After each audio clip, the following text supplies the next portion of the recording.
And that will lead you to the variables that are contained in your conceptual framework. Again, please don't forget that we're dealing with quantitative analysis. It is expected that by now you know the theoretical background of whatever thing you are writing on, and then you now have your secondary data. You have interacted with the data. You know that your variables are available in the data set. So, depending on the nature of your objective, you start thinking of, can there be a relationship? Because we're looking at the link between our independent variable or variables and the dependent variable or the response variable. So, a little bit of recall or overview. Research problems clearly defined as at now. Please, I need you to be here because we are already leaving the initial issues. After now is to go practical using the data itself, okay, and then applying the things that we have learned theoretically into the data that we have. So I just need you to understand all of this. We have talked about research problems clearly defined. That shouldn't be a problem by now. We have talked about concepts clearly identified. We did all of that yesterday, isn't it? Now, concepts converted into variables. Individual scores are measured on variables. You have been told about the nature of data: ordinal, nominal, numeric. You have also been told about nature of variables, continuous, discrete, and all of that. So, you have also been told about a group or categorical variables. Now, variables clearly measured, clearly identified as outcome, which is the response, clearly identified as independent, the explanatory, or the causal, or the intervening. So, your topic will clearly show all of this. In fact, the moment we cannot clearly identify where you're coming from, where you're going in the topic, then there will be a problem when it comes to real specific objectives of the study. Am I communicating? Yes, sir. All right.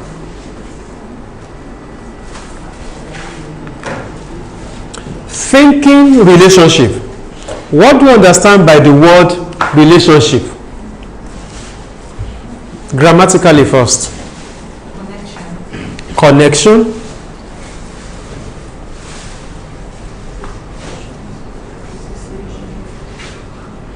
I didn't want to jump into defining it. I once did it and it didn't go well. I was teaching some MPH students. I just asked one man to stand up and another woman to stand. I didn't know them. I said, you see, there cannot be any relationship between them. Lo and behold, they were husband and wife at home. So they started laughing. I said, why are you laughing now?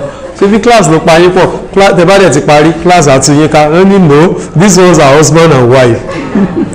So, what comes to your mind when we talk about relationship? They have something in common. Yes, any other thing?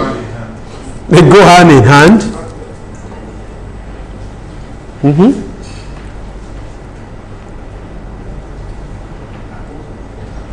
Things that will come.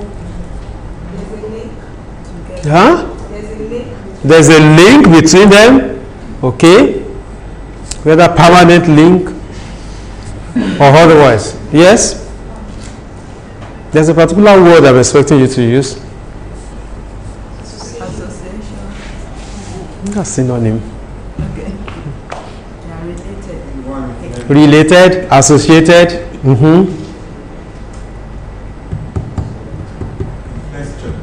Huh? Influence each other. Have effects on each other. Something is causing something. Okay?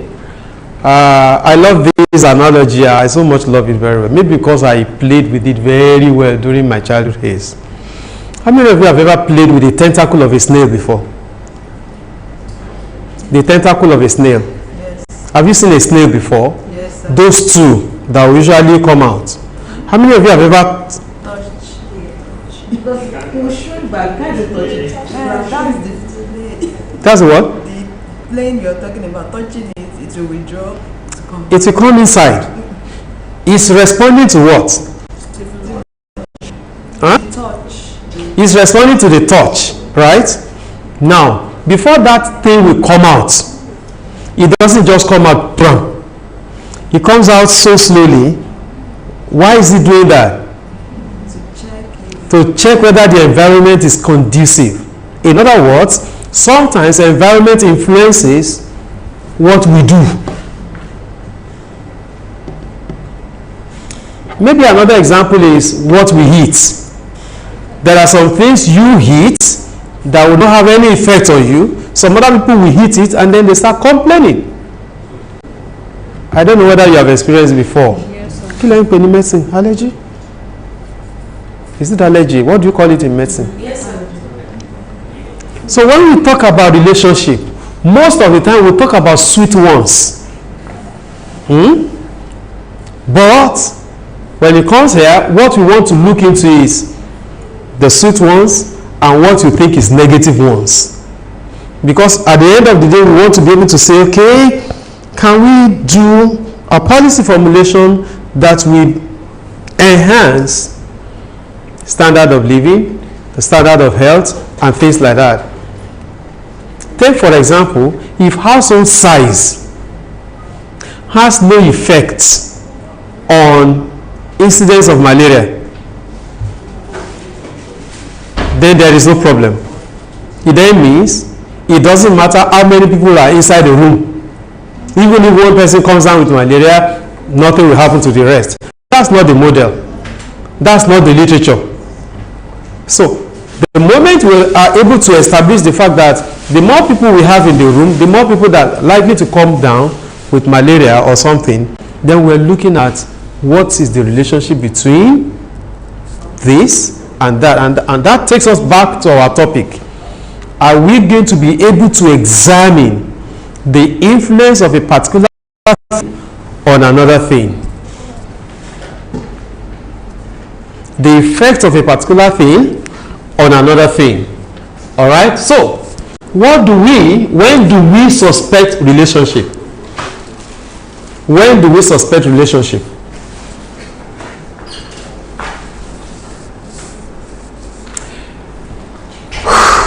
How many of us have ever asked this question?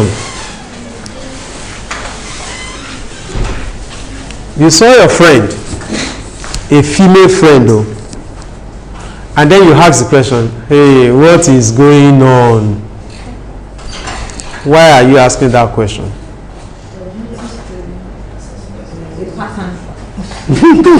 Papa, what?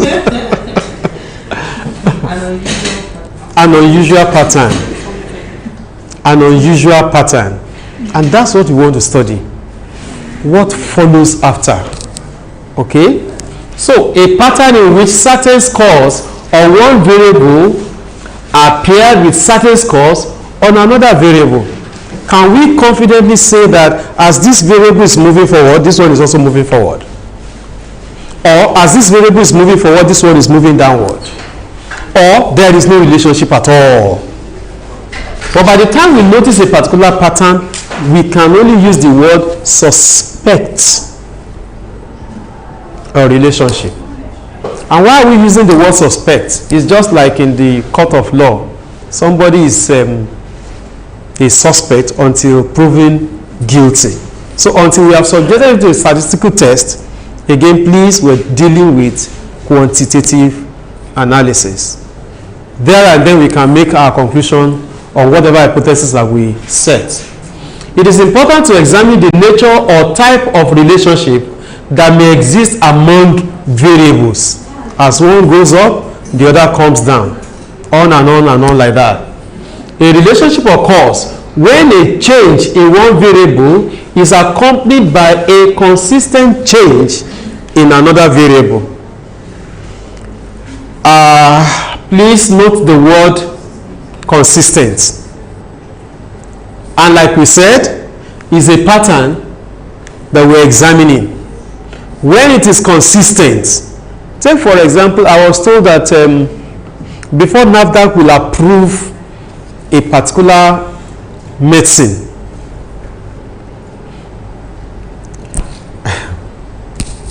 drug. We're used to drug here, Abby. I mentioned that thing in the US and they say, yeah, they don't talk about drug. I know you're from Nigeria. They don't talk about drug here. Medicine. It must be tested in all the 6 geopolitical zones. Why? They're looking for consistency. Okay? So that I don't know what they want to get there. It then means that body system, physiology, Abby. What is, you know, I'm in social sciences now, help me out. They probably want to look at what happens in Southwest, the environmental factors, the nature of the people, blah, blah, blah. Is it the same thing in Southeast or South-South, in the Northeast, North Central, and North? Is there anything like North-North? No, there's not. All right. So we want to be able to, we want to be sure that it's consistent change in another variable due to a particular change in examples. Number of hours of study and grade. Can there be a relationship? There could be. We are suspecting. Okay? And the next one, number of years of schooling and income.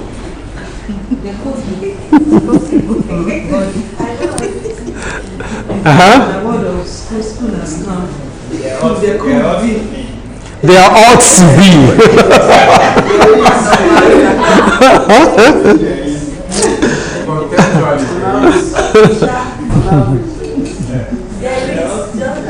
I saw someone's status this morning and he was saying there's this diagram. A lady was sitting on a pile of books and then there is a ladder, like a kind of few dollars. The next ladder, a bag of it. The next ladder, 2-3 different bags of dollars. And he was sitting on the book so that her hand can touch. So as the books increases, her hand will be able to touch the second. So there's another one. He was just standing, nothing to stand upon, and so his hand was not able to touch. I just replied, I said, this is scam. I said, politicians in mind. What's this guy's name? Harvey or so. He asked a question, and then somebody replied, politician, and he said, nowhere in the world that politicians are the richest. They steal money. I didn't say Abuja people. All right. Feeding rate during pregnancy and weight at birth. Yes. Why is your yes so emphatic? There can be relationship, right? Can we think issues around adolescence? Few minutes. Childbirth and education. Childbirth and education, okay. Doing well in school and engaging in risky behaviors. Doing well in school, engaging in risky behaviors. Cognitive skills of the child and parental education. I like that word, cognitive skills. Okay, fine. Each of these things we are mentioning, you will not think beyond now. Which one will serve as dependent? Which one will serve as independent?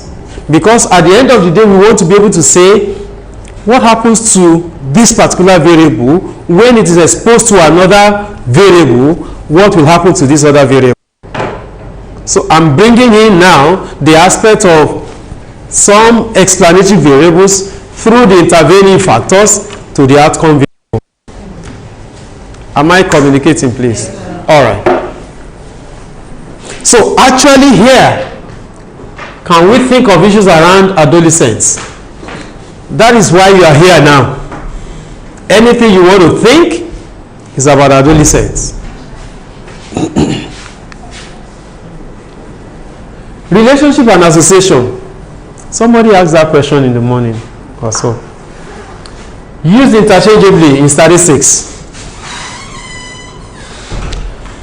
Between two or more variables. Two variables are said to covary when the two variables are related or go together in a systematic way or consistent way. Covariation can be explained as what the two variables have in common. I want to believe this English is simple, right? Described as the more you x, the more you y. The more you x, the more you y, or the less you y, as the case may be. Am I communicating? Here it means x and y, they are what? Variables. So the more the x, the more the y. The more the x, the less the y. It is y that is responding to changes in x. In other words, whatever happens to x will affect y. It does not mean that if anything happens to y, it will affect x. Are you getting what I'm saying? I don't know whether it is still true, that when Nigeria sneezes, some other African countries catches the cold. Is it still true? Subsidy, yes. Subsidy as a case study.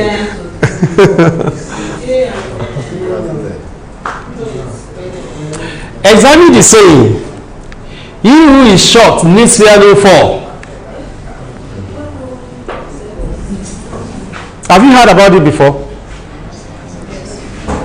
He who is short needs fear no fall. Identify the two variables and explain the relationship. Height and fall.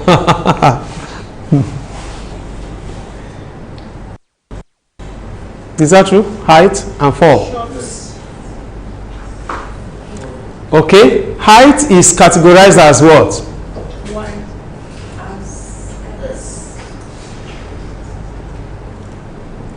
What is the relationship? He who is short needs fear no fall. Short is the x variable. The what? So say it out.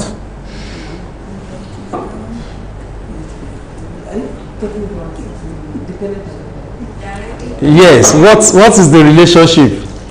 You have said he who is short, that means height, right? That's the variable height. Short or tall. Needs fear no fall.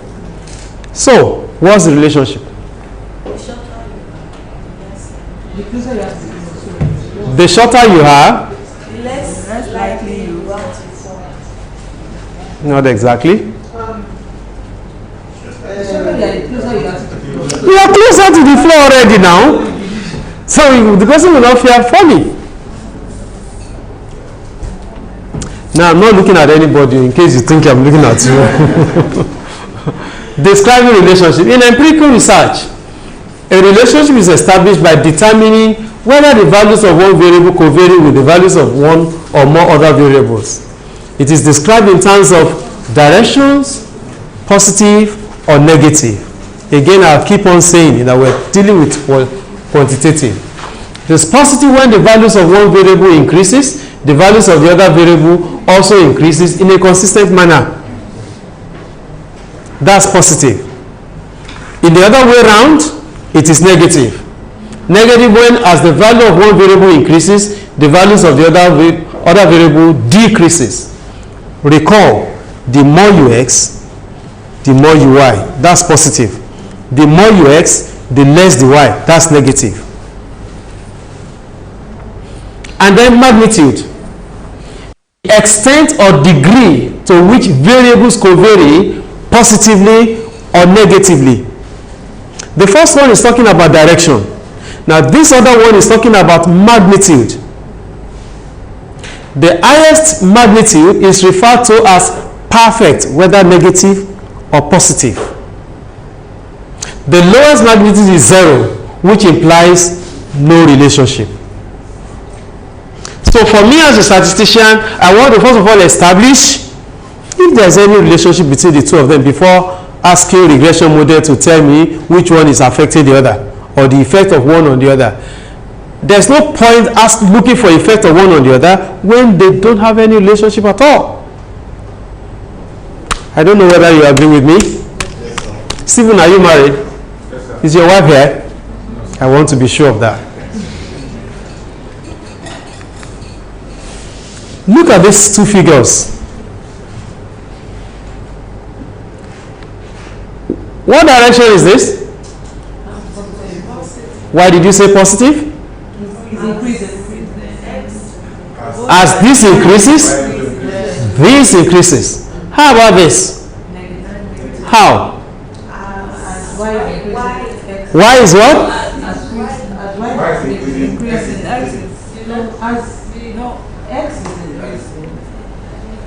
As Y is coming down.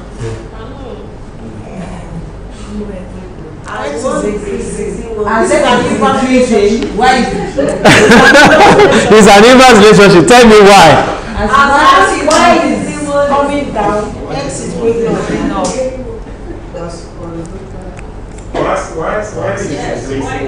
Y is what? Y is decreasing, X is increasing. They are both decreasing.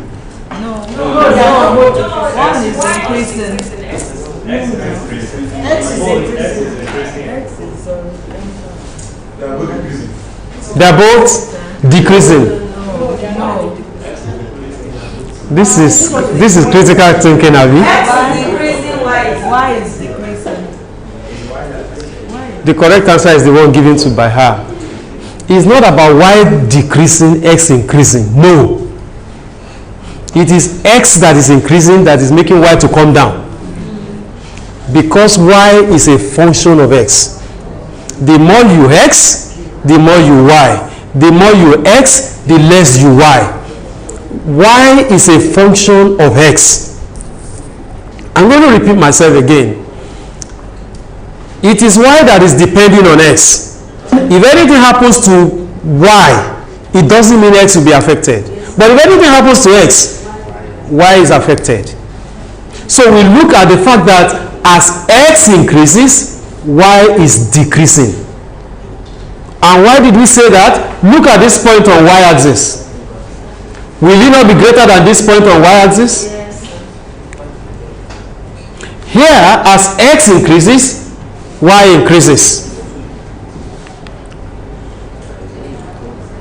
Statistical techniques, correlation analysis. All of this we have been told, we have been taught, earlier today. But we just want to do some employed when the interest is to determine the existence of any relationship between the variables. Both X and Y must be numerical. Okay? Not categorical. If they are categorical, then it must follow whether ordinal or the other one. Must follow ordinal. It describes the direction and magnitude of relationship.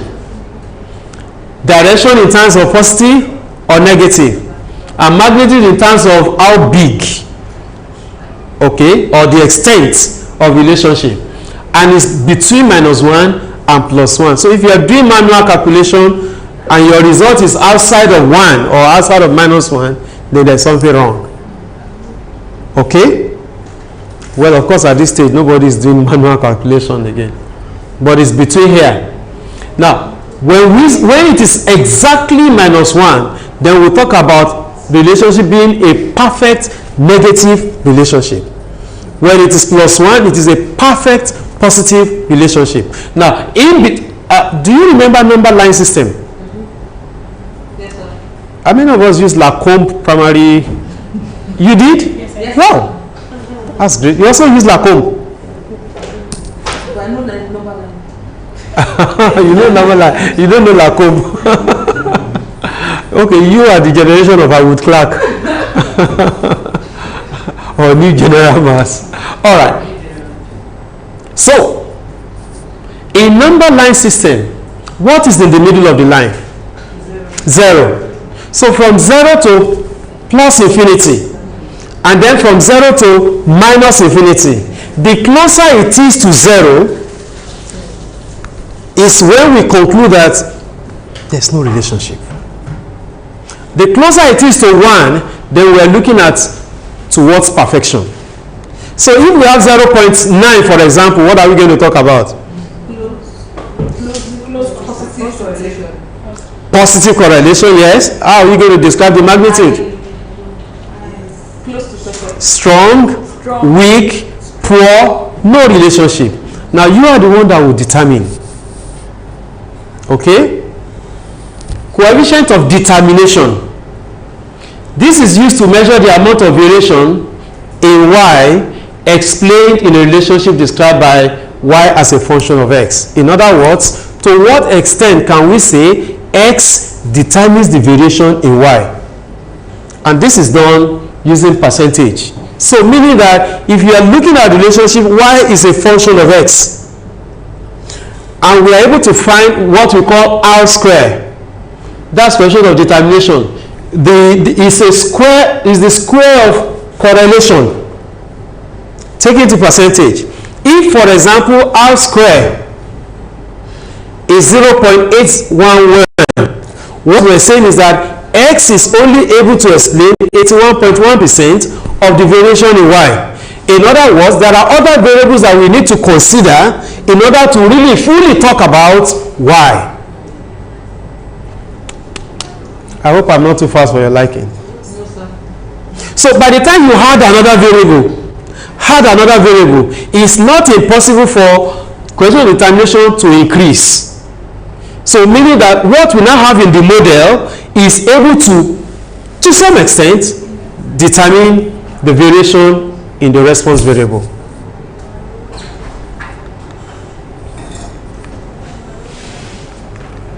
Regression analysis. The problem objective is to analyze the relationship among quantitative variables. And I think I should put numerical variables, but then let's just leave it as quantitative variables. Measures or determine the effect of a variable x, which is the independent, on another variable y, which is the dependent. For the purpose of predicting one variable y on the basis of another variable x, don't forget, just bring back the memory. The more the x, the more the y, or the more the x, the less. Let's look at children never born and income. Which one will be dependent? Children never born. Do you agree that children never born is a function of income? Yes. Especially in these days of subsidy. So meaning that the more you promote the man and he has more income, it is not impossible to have another child. Abi? Yes, that's what that's. You are good confidence. All right. So regression analysis will help us to know what is happening. It depends on the prior data to talk about the posterior. In other words, we'll be able to forecast for future values, all things being equal. So a mathematical model, the regression analysis is a mathematical model that describes the relationship between the variables to be predicted, which is y, and the variables believed to be related to the response variable. The model is of the form y is equal to f of x subscript I goes from 1 to k. In other words, we can have as many independent variables. They must all be quantitative, they must all be numerical when we're talking about simple linear regression. There are different types of regression anyway. Please note, when I is equal to 1, we talk about bivariate linear model. Why?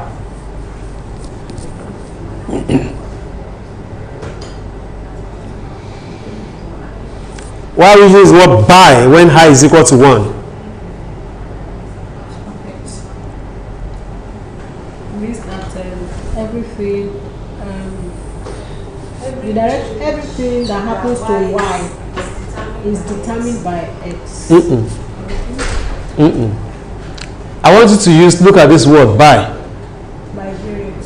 In a model, yes, two variables. What are the two variables? Y and x. But when I is greater than 1, what then do you get? That's why we have multiple. Okay? Most preferable to examine the nature of relationship between variables vis-a-vis direction and magnitude before examining the effects of a variable on the other. That's what I would do as a statistician. Is there any relationship between two variables before I start saying the effect of one variable on the other? If there is no relationship, if the correlation is 0, why am I trying to force a model that is not on it, let alone forecast future values? Alright. The model y equals f of x is of the form. I'm just trying to get it to a classroom mode. There are things you probably won't need. You will need them actually by the time you want to write out your model. But ordinarily, you don't have to write out any model. By the time I will show you the table short while in a while. By the time we see that table, we'll be able to identify and interpret the table as it is. But then for the purpose of classroom, y is equal to a plus bx plus an error term, equation 1, where y is the response variable, x is the explanatory variable, a is the constant term, b is the slope or gradient, and is the amount by which a unit increase in x will affect y. And that is exactly what we want to interpret here when we talk about this model. The effect of x on y is the amount b. And that's where we're going actually when we talk about relationship. The error term, no data is error free. Do you agree? No data is error free. Do you agree? Yes. So if I ask for your age, you will confidently tell me your age. But if I tell you that there's an error attached to your age, you will say no. Abi? You know your age because your mom told you. You were there, oh. Abi, were you not there? You were there now when you were born. You were there. But then, the medical doctors too, when they take delivery, ask them when they normally write is it the pink or the blue, whichever one is for boy or girl. And then they will now look at their wristwatch, was born at so time and all that. Estimated, there is an error attached to it. Well, I don't know whether you agree or not. A and B are the parameter of the model, because those are the things that you're going to do. Because it is expected that the expected value of y when x is equal to 0 is a. At that time, you now say a variable is a constant. How does it sound? How can a variable now become defined as a constant? Now, multivariable analysis. 3 types. Multiple linear regression. Let me just remind you of when I said I is greater than 1. Then we're looking at multiple linear regressions. Then multiple logistic regression. Now the difference between the linear and the logistic is that both y and x here, they are numerical. Okay? They are numerical. They can be continuous, but they are numerical. But when it comes to logistic, the dependent variable is dichotomous and follows a dummy thing, 0 or 1. So by the time you want to make use of contraceptive use as a function of any other thing, it is either you are using or you are not using, coded as 0 or 1. Am I communicating? Yes, sir. So that is when you start thinking of logistics, when you look at the nature of the dependent variable. So in multiple logistic regression, we can have binary, that is the dependent variable is dichotomous, has 2 categories. Independent can be any form, numeric, categorical, any form. And that is not allowed here in the linear. It has to be numeric. But here, it can take categorical variables, whether it is ordinal or nominal, it doesn't matter as far as this is concerned. Now, multinomial, the dependent variable has 3 categories or more. Again, it can take whether numeric or categorical here. Multivariate analysis of variance. You have heard of ANOVA before. Analysis of variance. There is also the multivariate aspect of it. Okay? There is the bivariate aspect of ANOVA. In other words, when we talk about 2 independent variables in ANOVA, we are looking at 2-factor experiments or 2-way ANOVA. Okay? When you have 3-way ANOVA. When you have K-way ANOVA. The more the independent variables, the more the interactions you get. Because what ANOVA will do for us is a situation in which we look at the effect of X on Y, we look at the effect of K on Y, and then we look at the interaction effect of X and K on Y. Do you get it? I gave an illustration. Was it during the social? Did you remember the illustration I gave during data socialization? All right, Madam Nurse, please come.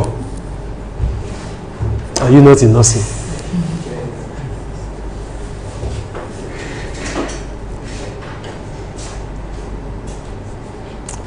Please face the congregation.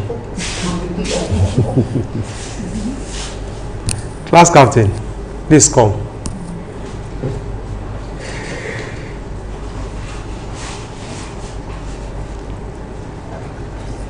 Please come out.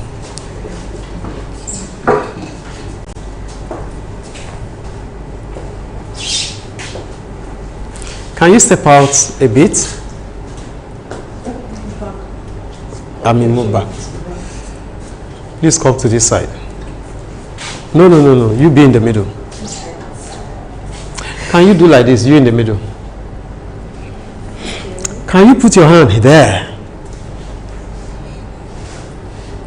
Now remove your own hand. Pull to your side. You can see she's responding to it. Remove it. Just stay there. Now you go. Pull to your side. She will also respond. Now, can you put your hand there? Try to pull. Who is feeling the effect? The one in the middle.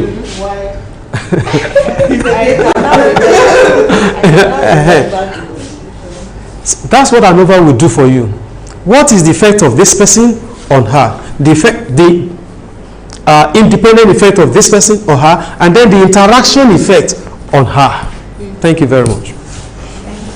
Maneuver, sir. Yes, maneuver. Now we are dealing with 2 variables. I hope you understand. Yes. So by the time you now have another variable, we will look at the effect of that variable on the first person on the dependent. We will look at the effect of that variable directly on the dependent. We will look at the joint effect of the 2 here. This person and this person, this last person and this person, all on one person. That's maneuver. So the more variables that you have, the more effects, both direct and interaction effects that you have. So when we talk about analysis of variance, especially multi-variable analysis of variance, it helps us to do more hypotheses than we have. Than just a single thing we do. Okay. Allows an examination of individual effects on dependent categorical variables. Allows the examination of interaction effects.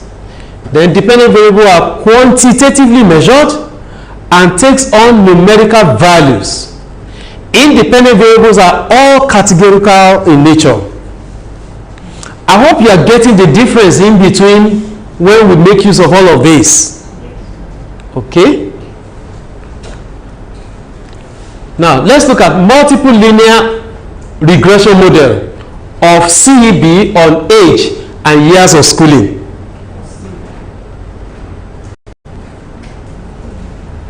What's this called?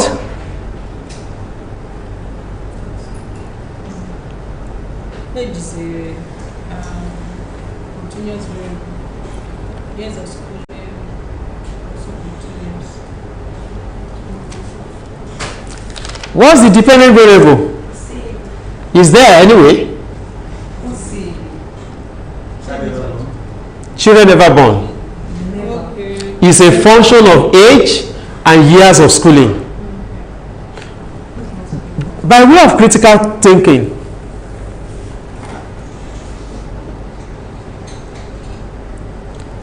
why do we think of years of schooling? It is expected that the more the years of schooling, the more you delay in childbearing. Not in the face of ASU strike anyway. Now, this is a model. We may not write it out, okay? But it's a model on its own. We probably will come back to this. But if you look at this very well, it's saying this is negative, this is positive. Meaning that as age increases, children never born does what? Decreases by this amount. A unit increase in age will decrease children never born by this amount. So, and years of schooling, a unit increase in years of schooling increases children never born.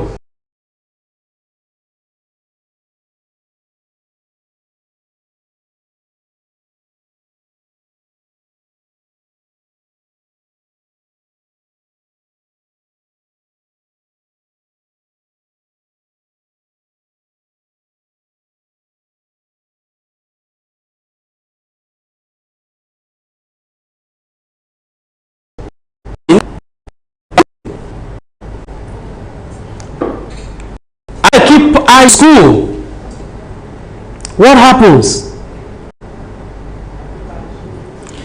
One thing about linear regression here is the fact that it only measures direct relationship. It doesn't measure indirect relationship. So by the time you want to interpret age, you keep this one constant. By the time you want to interpret years of schooling, you keep age constant. It's not like binary logistics. This is the model. Where did I get 3.674? Here. Minus 0.059. That is the beta coefficient of this. And of course, 0.067 years of schooling. The interpretation: a unit increase in age will reduce CeHPBE by an amount 1, keeping years of schooling constant. A unit increase in years of schooling will increase CeHPBE by about 1. Yeah, keeping age constant. That should be included. Identify this output. Oh yeah.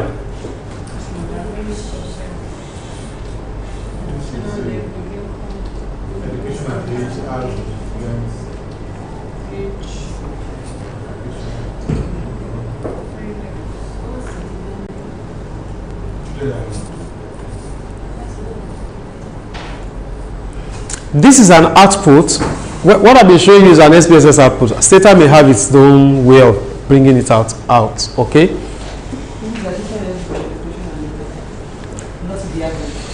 If you look at this very well, how many variables do we have here? Three, namely age, education, and level of income. Education has how many levels? 4. One has been declared as a reference category. And here? 4. One has been declared as reference category. This is the output of a binary logistic regression. In binary logistic regression, we'll be able to talk about the categories of the variables. Whereas in multiple linear regression, in fact, it doesn't even involve categories. It just takes the whole variable like that. And look at this very well. Age. Age here is numerical. And that's one beautiful thing about binary logistics. You can take numerical values and categorical values.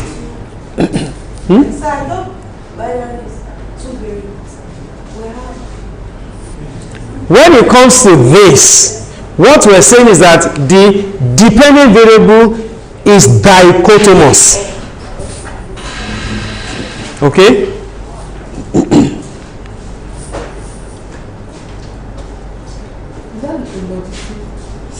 Which one? The other one is logistic. This one? Binary logistics. Or logistics? Yes, it's logistics. So what's the dependent variable? Sorry. Dichotomous. The dependent here is probably CEB. I didn't know why I didn't put it. Children never born. Children never born. That's not dichotomous.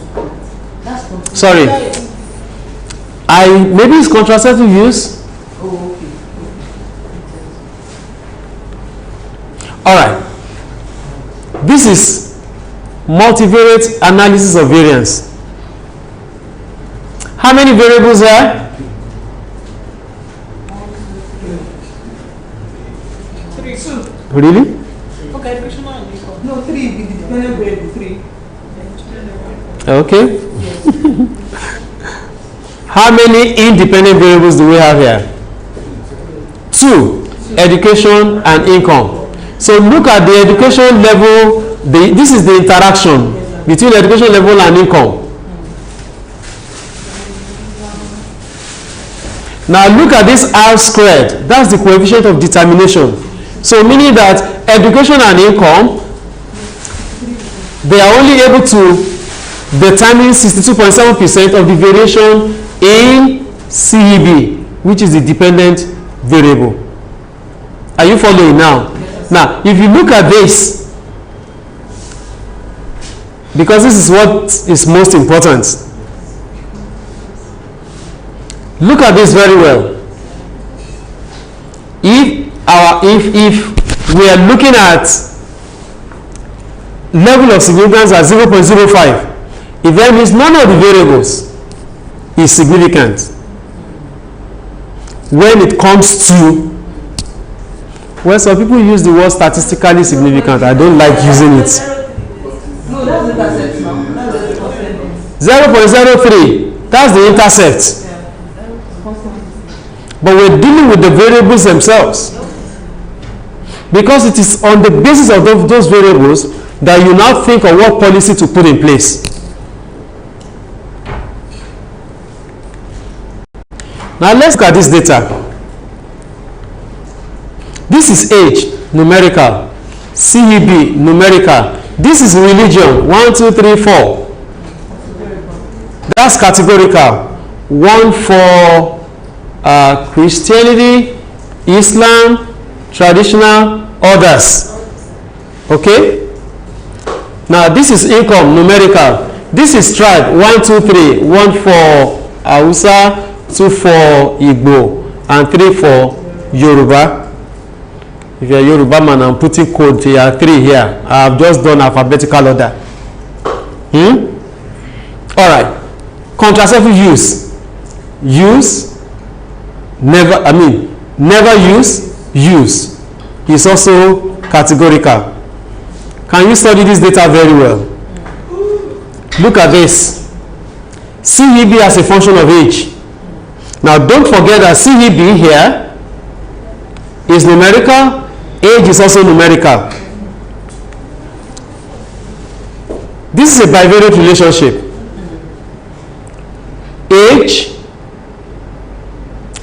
CEB as a function of age. Please note that this is not capital F, it's small f, it's a function. If I put capital F there, it means something else to a statistician. Okay? Now, this implies that CEB is 5.051, which is the constant term.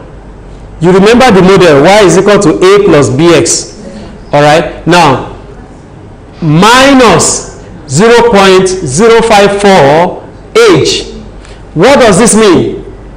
As age increases, CEB decreases. Now, how do we interpret this? A unit increase in age of the respondents decreases the children ever born by 0.54. Thank you for not saying by minus. It's yes. Because if you say decreasing CEB by minus 5.4, decreasing by minus, that's tautology. Okay? Look at this. Multiple linear. Reason, CEB as a function of age and income. Look at this. Age, income, single income, and then CEB, also numerical. How do we interpret this? Who wants to try? Class governor. Like an increase in age, like a unit increase in age, will lead to a like 0.81 reduction in CEB. She's an economist, so that's why she's interpreting it that way. Sure, I understand. All right, who will interpret income for us? Keeping income constant, you didn't say that. So as the income is increasing, okay. The income increases by 0.001. You started well. As income is increasing, a unit increase in income. A unit increase in income will increase CEB by 0.001. So, a unit increase in income will increase children ever born by 1. Because there is no 0.001 of a child, right? Okay. So, keeping age constant. Oh yeah. That's the constant term is significant, but this is not significant. No one is significant here at 5%, even at 1%. So. Distribution of respondents by contraceptive use and religion. Now, don't forget that I have this confidence to do this.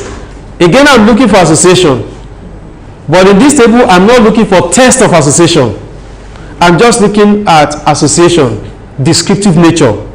Now, this is what variable and what variable? Religion and contraceptive use. So if you go there, religion,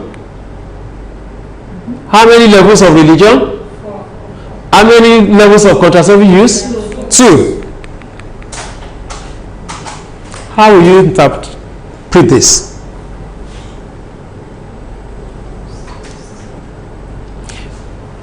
I can add a whole page because of this table. A whole page describing what is there. For example, let me ask you, how many respondents were interviewed who reported that they are Christians? 1. How many Islam? 3. How many traditional? 3. How many others? 3. How many people were interviewed who reported not to have used contraceptive at all? Not four. And 6 of them have used. Then I will now come to how many of them are Christians and have never used contraceptives. How many of them are Muslims and have never used contraceptives? On and on and on and on. 1 page. I'm still writing. Now, by the ma'am, you want to understand this table, right? Yes.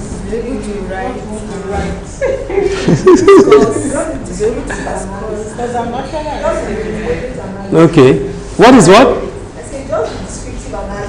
This is that's what I said. It's just the descriptive. By the time I ask the system to give me percentages of each of them, whether row or column, and also ask the system to give me chi-square and the corresponding p-value, then I'll be able to talk about H0.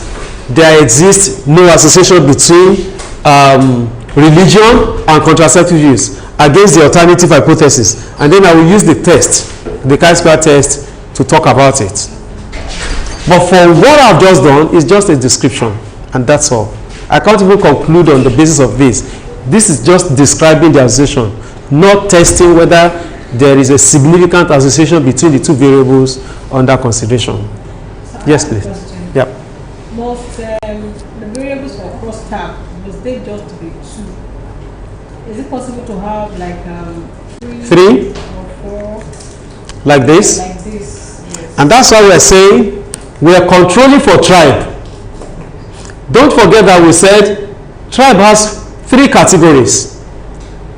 But our interest is to look at religion and contraceptive use.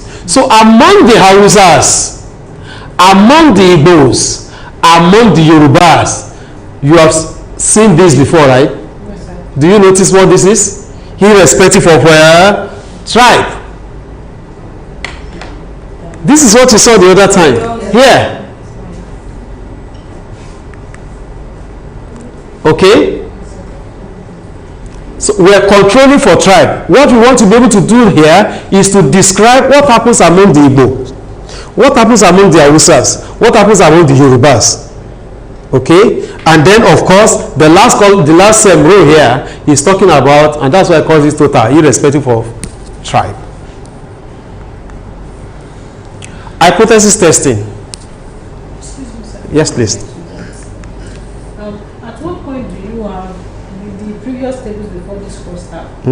After I saw some online that you have confidence intervals. Which one? How do we?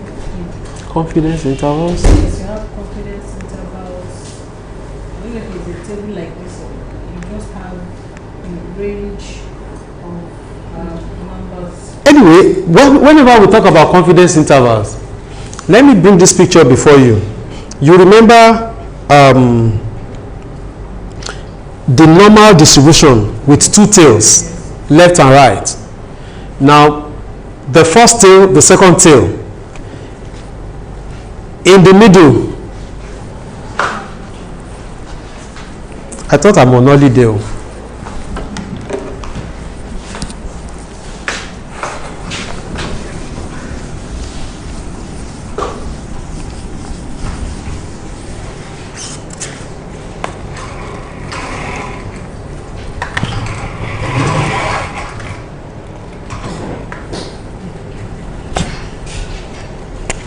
When we have something like this,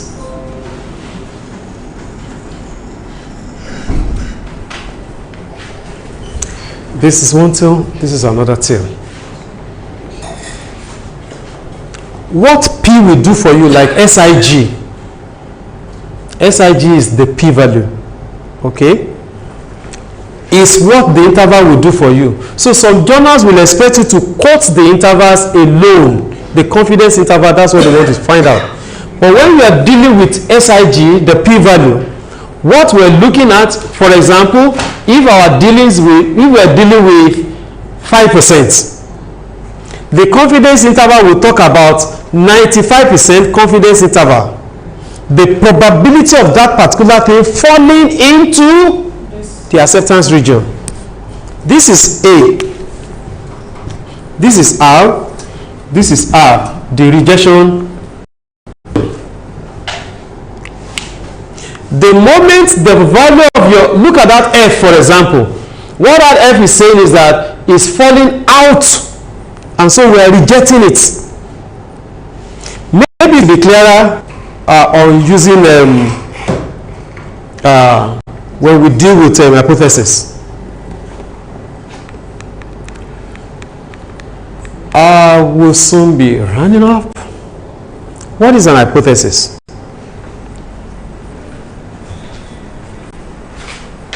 I know you have used that word before. So what is it? It's a guess. It's a guess, okay? It's subjected to test. Subjected to test. Guess. It's not yet proven. It's not yet proven. Yeah. What's the relationship between hypothesis and theory? Theory is proven and accepted Into the body of knowledge. All right. So presumptions made in order to draw inferences from the sample value. You remember the relation between sample and population. When you draw sample, it is expected that that sample is representative enough of the population. And so in order to be able to generalize the findings of your analysis from the sample, hypothesis will be able to tell us what we want to do. There are two types, the null and the alternative. No other way. You are either in, you are out. The moment you are rejecting one, you are accepting the other. There is no one leg in, one leg out. Hypothesis of no difference between sample statistic or population parameters, H naught, A is equal to B. The null hypothesis doesn't see anything different in anything that anybody is doing. And that's why the null hypothesis will say there is no difference in the effect of Panadol and paracetamol. Okay? But the alternative hypothesis will say there is either a difference in the positive sense or in the negative sense, or there's just difference. I don't know whether it is positive or negative. All right? So maybe between two samples drawn from the same parent population or different population, it is set to nullify the claim that experimental results is different, better, or inferior to observed value. Now this second or third bullet here is actually describing what is here. Now the alternative hypothesis, sample results are different, greater, or smaller, superior or inferior from the hypothetical value of population. You remember our primary school days? This, right? What is this? Greater than. What is this? Less than. So the alternative hypothesis will say it is either less than or greater than, or even if I don't know at all, I shall know they are not equal. Type 1 error. We want to talk about errors in statistical decision making. When researchers set level of significance, for example, to 5%, what that researcher is saying is that I may commit 5% error, but I'm 95% sure of what I'm doing. In other words, I am not willing to commit more than 5% error in whatever my conclusions are here. So, type 1 error, usually fixed in advance before going to the field. When fixed at 0.05, it implies that the researcher is not willing to make more than 5% error in rejecting a true hypothesis. A true hypothesis is supposed to be what? Accepted. If in any case I'm rejecting it, not more than 5%. It is error committed when the true hypothesis is rejected. Now, type 2 error is committed when a false hypothesis is accepted. Maybe we'll understand it like this. The hypothesis is true and I'm accepting it. What am I doing? I'm on the right decision. Okay, I am taking this. The hypothesis is false and I'm rejecting it. I'm not doing anything wrong. Right decision. But the moment the hypothesis is true and I'm rejecting it, this is alpha. Actually, it's supposed to be this alpha. The moment it is false and I'm accepting it, then it is beta. So this is type 2 error. Type 1 error. My undergraduate students, sometimes they will, when you ask them to write their final year project, they will go into past projects. they notice that the author of that one accepted that hypothesis. His own data is not saying that too. So his own data is actually saying he should reject it.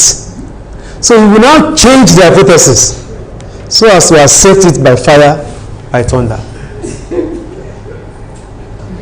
And it doesn't come that way. When you are accepting a particular hypothesis that other scholars have been rejecting, you find out what is the problem. And that's what we're looking for anyway.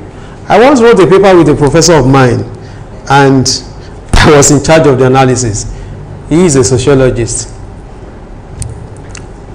I did the analysis, did the interpretation, and I went to him, Oga, I'm getting something different from the literature. So, yes, that's what I'm looking for. Those who both think they are wise in their own understanding. He doesn't like white men. So they want to impose things of different environments on us.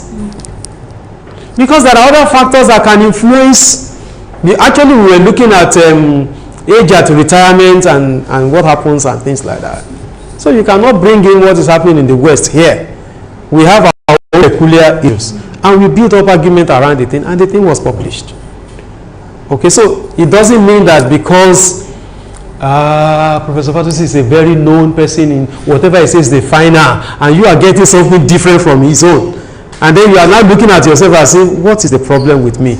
You don't have any problem. All you need to do is to look at what other scholars have done. Okay, and you build up your own argument. Another person, Azam, is coming up next year to counter what you have done. And then we now begin to look at the trend of outcomes of those things. What could be the problem? Somebody may be as a reason of sample size problem, because sample size will affect whatever you are doing as well. Okay, thank you very much.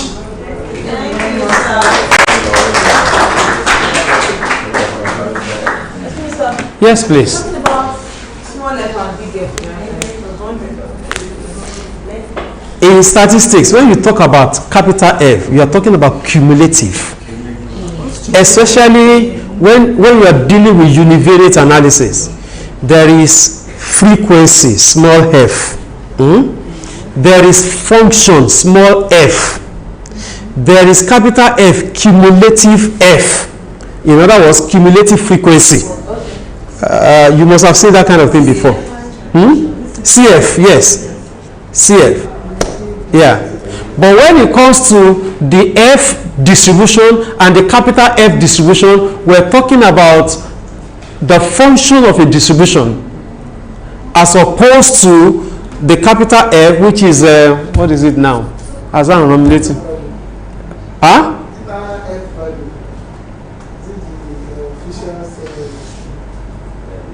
Can't remember now. I'm getting old.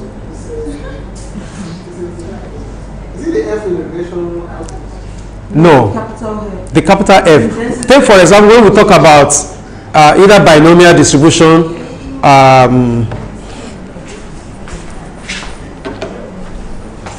the binomial distribution I think is B, N, P, and something else. When we talk about function of X, it is this. It's different from when we talk about F of X. Okay? I can't remember the name of this. Assignment, Joe. Any other question? All right, can we? Yes, sir. Which material? The slide there. The slides. Every slide should be given to you. Let's be taking it to read it.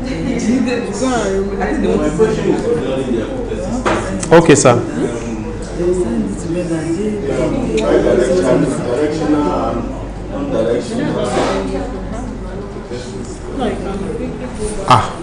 Which one is directional and non-directional now? Okay, directional and non-directional. What does it mean? Directional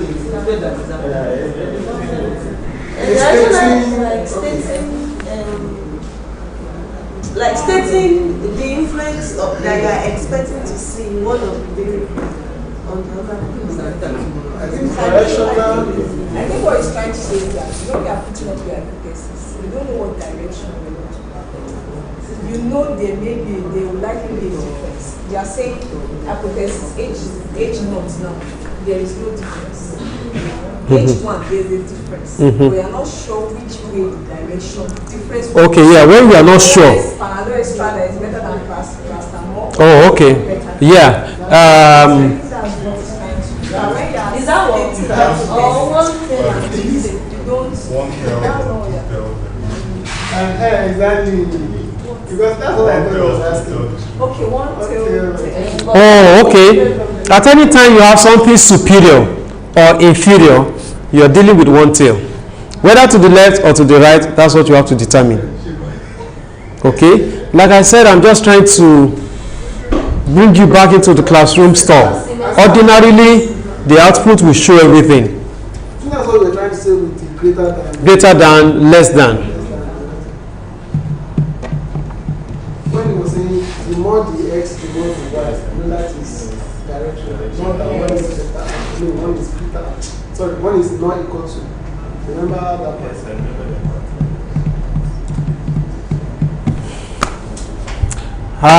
Thank you very much. Can we all rise and stretch yourself? Find a way of stretching yourself.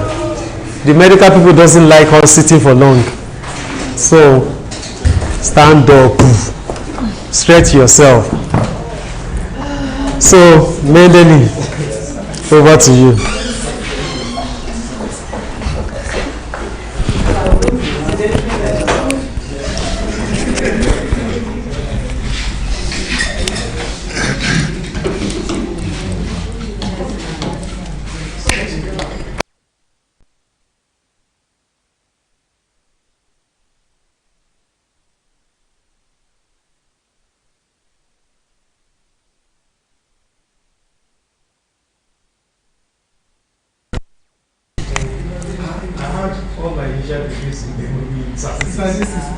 Who are you to question my are you kidding me?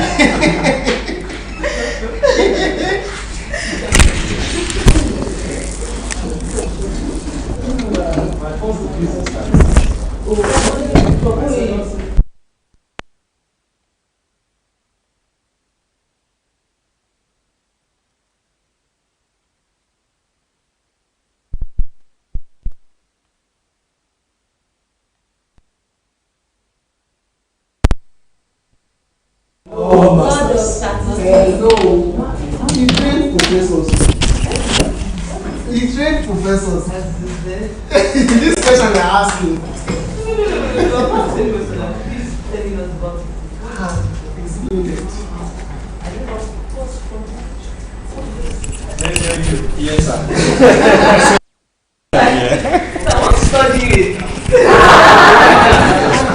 Yeah, free.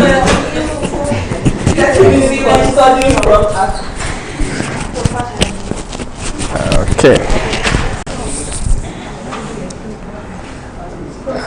Good afternoon, everyone, or good evening. We're in the evening already. So, we want to change gear a bit from statistics to another issue. Are we together? Do we need 5 minutes to stretch, or are we good to go? We are stretched enough. We are stretched enough. Great. So, if you remember right from the initial session yesterday, there has been a lot of discussion about we need to read over and over again and read and read and read.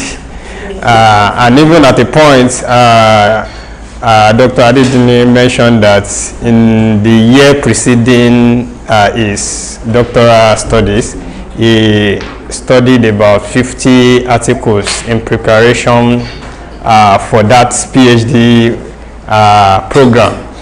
Do we remember that? So the question to ask is, how did he keep track of all those publications that he read? How did he keep tab of them such that by the time he started his doctoral program, he's able to still find them and also able to cite them and make use of them? And that is the concern for this session. That how do you keep tab of all those literature that you search on the internet or anywhere that you want to include in your study? How do you make sure that you keep them within reach and make sure that you utilize them appropriately? So, as researchers, there are several tools that help us to make our lives easy in doing research, and one of them is what we call Mendeley, which is a reference management system. So all those references that you have gone through, the bibliography that you are reading, you are, right from the time you are conceptualizing the study you want to engage in, those literature that you are coming across, because you cannot do any research in a vacuum. It has to be, something has to be built on the other. You say we stand on the shoulder of giants. So those giants now, you need to keep note of them, that, okay, I've seen this giant, I know the giant down. So in noting them down, the manual way of noting them down could be prone to error. You might miss out some references, and that's an issue when it comes to academic integrity. So there is this tool that helps us to manage the references that we come across, which is known as Mendeley, and there are several others like that. We have EndNote, we have Zotero, and so on. So, but today in this class we are focusing on Mendeley, and I sent a link earlier that we should download and install Mendeley, so we won't have to deal with that in this class. I hope we all have it installed on our systems. Can I get a yes, please? Yes. Oh, thank you. And we have an account with Mendeley, because that's the beginning of it all. So what do we reference? What do we have to reference in our papers, in our research articles, thesis, and so on? Why do we reference? I'm not going to call the class governor. There has been a lot of attention on the class governor. Okay. Dr. Stephen, why do we reference?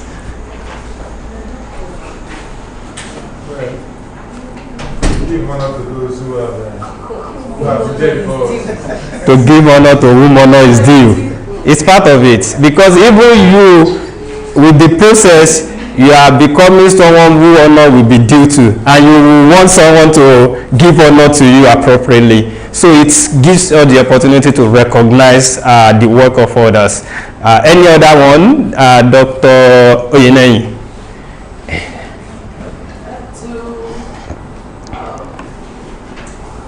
To acknowledge it, well, it's the same thing as well, to actually give, how is it, to acknowledge the work of you have researched through. Okay. So that you won't be taken as doing plagiarism. Right? Okay. So that to acknowledge the source of that information. Okay, thank you. So I'll put it in this way, that to actually show the evidence that you've gone through the literature, to acknowledge that you've done the work. Because, for instance, Professor Fatusi said if you want to be a student, you should have read 25 articles to be a doctoral candidate. So how do you show that you have done it? You must provide the references. So this is another reason why we have to reference, and also, as she mentioned, to actually thwart against plagiarism, which is very important, because if you are not citing, you are saying that the idea is solely coming from you, which is what we want to avoid. So having that background in mind now takes us to this tool that we want to use to manage our references, and that is Mendeley software. So Mendeley, what we have downloaded is called the Mendeley desktop app. What you have installed on your system from the link I sent, there is a newer version of it which is called the Mendeley Manager, which is available directly on their own website. But that Mendeley Manager, it's important that I say this, because if you go back to your institutions and you want to tell people to use Mendeley and they go to Mendeley website to download, what they will download is called Mendeley Manager, which is a newer version of Mendeley, but it has a lot of issues. You know, Oyimbos like upgrading things and things, but sometimes it does not really work with us. For instance, Mendeley Manager requires that you have Office, not less than Office 2016 on your system. Yes. And if I take a survey now, I don't know how many people have 2016 and above on their system here. So Mendeley Manager requires that, it requires you to be online most of the time that you want to use it.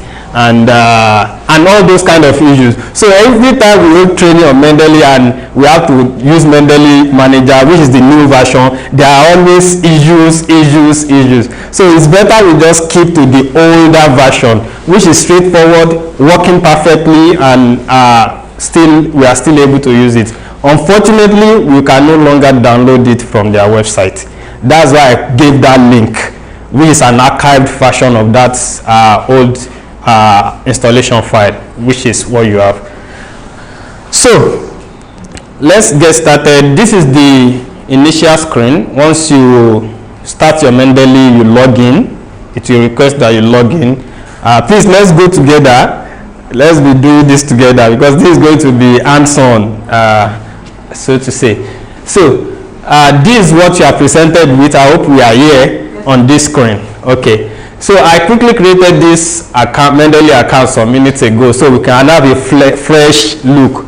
Because if I log into my own, it's so clumsy and all that. So I created this just not up to an hour ago, so that we can have a fresh look of Mendeley. So the first thing to learn is that you are reading around the internet. How do you bring those things that you want to cite into Mendeley? Because what Mendeley does is to create a library of references, publications, things that you want to cite. So from that library, you can now be citing them in your Microsoft Word as you are typing away.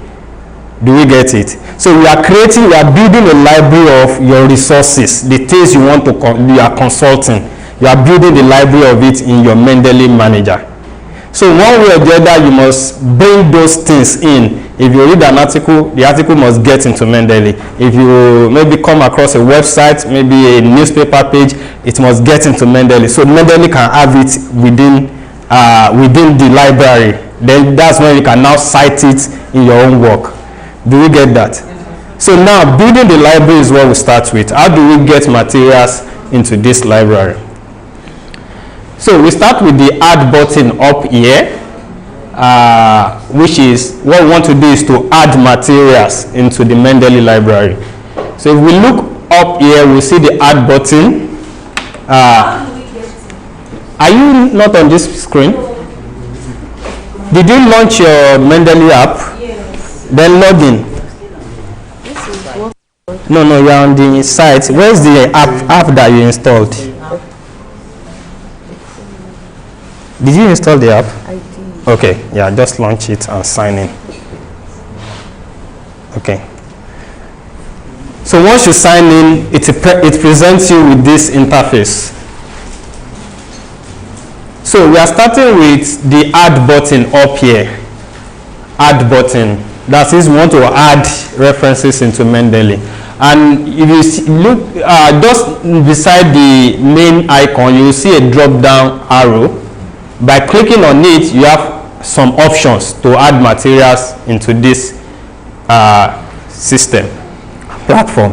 So the first one is the add file function. Add file.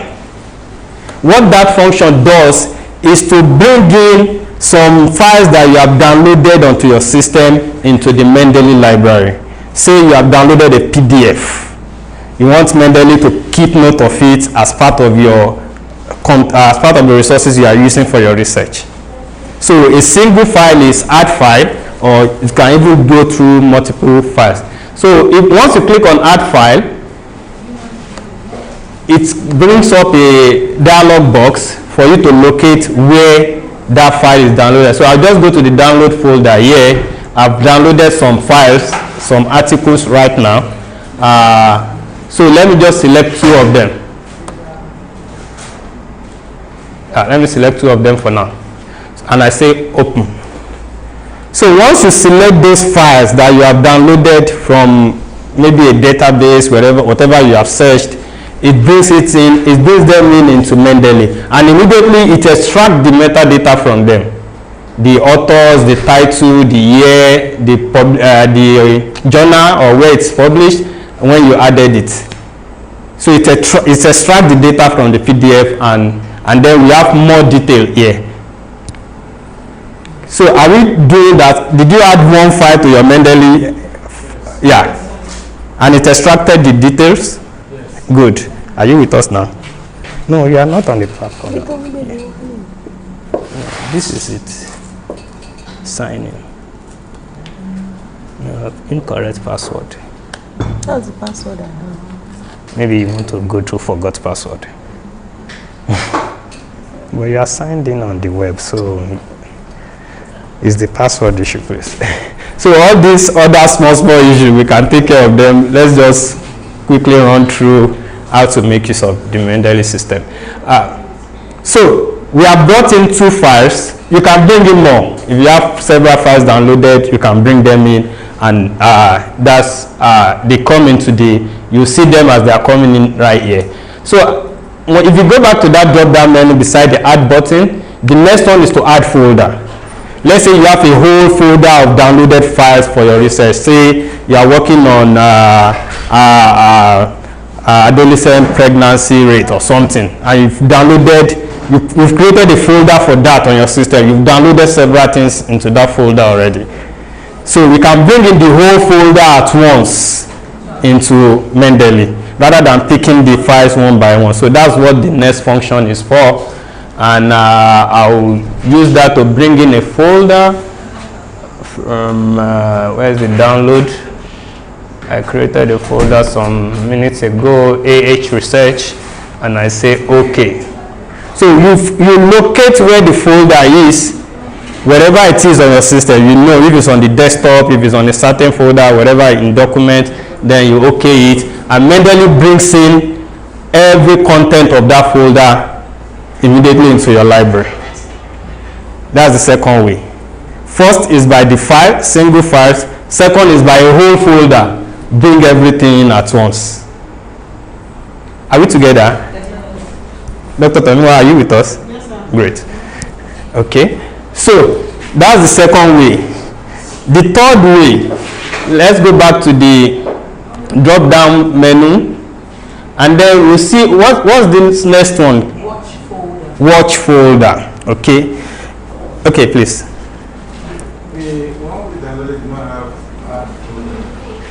Add folder. This second option. Yes, it's not there. Did you use the link I sent? Yes. Okay, great. Oh no, this is not. You are on the web. This is the app. So we are still coming to the web. We are using the app for now. Yes, ma'am. Okay, you sent the link. Yes, to everyone. Okay. Yes. By email. What? Email, yes. Sorry, excuse me. Yes, please. Is it this one running? Because I'm just installing it. Oh, okay. Yes, that's it. So once the download finish, you can install. Okay. Yeah. Okay, you are in now. Good. Okay. So, the third option, which is watch folder, is it's a way of telling Mendeley that there's a folder on my computer. Be looking at that folder, be watching it. Anytime I download anything into that folder, bring it into Mendeley. So it's like saying, be watching this folder. So you are setting a folder, you are telling Mendeley to be watching it. So anytime you tell Mendeley, watch this folder, if I select any folder here, anytime I download an article into that folder, Mendeley will extract it. So I don't need to go through the manual process of picking it myself. Mendeley will be watching that folder. Are we together? Yes, sir. Okay. So that's how many ways now to bring in materials into Mendeley? 3. We've described 3. Okay, good. So another way, the next one is to add entry manually. Let's say you have a live material with you, a textbook, a newspaper or something that the material is not available in digital copy and you want to cite it as well. So you can bring in the reference into Mendeley manually by typing the details. Once you click on that add manually, it brings this dialog box. Then you select the type of material, say a book, you put in the title, the author, the year, the pages, and so on. As much as you can supply of information from that material. So that's manual entry of the details of the material that we have. Are we together? This is the part of the use of this tool that you have to really work, because you have to build your library. Mendeley doesn't know what you want to cite. You are the one that will bring in what you want to cite into it. So you have to build that library before you can now say, okay, you want to go and cite in the Microsoft Word or whatever word processor you are using. So we've described four pathways, right? Yes, sir. 4 pathways, good. So I want to go to the 5th one, but I want to be sure we are all clear on these 4 pathways. Dr. Messi, Dr. Stephen, are we clear on the 4 pathways? Okay, so let me just give a very quick recap. So if we want to add materials, what we want to do is to build our Mendeley library. It's from the library that we'll be citing in Microsoft Word. To build it, we use the add button here, and next, just beside it we have this drop down arrow. The first option is add file, which adds a single file on our system, a PDF that you have downloaded. You pick it, you bring it in. Add folder, you carry a whole folder, maybe 100 articles are already in that folder, you bring them in. Okay.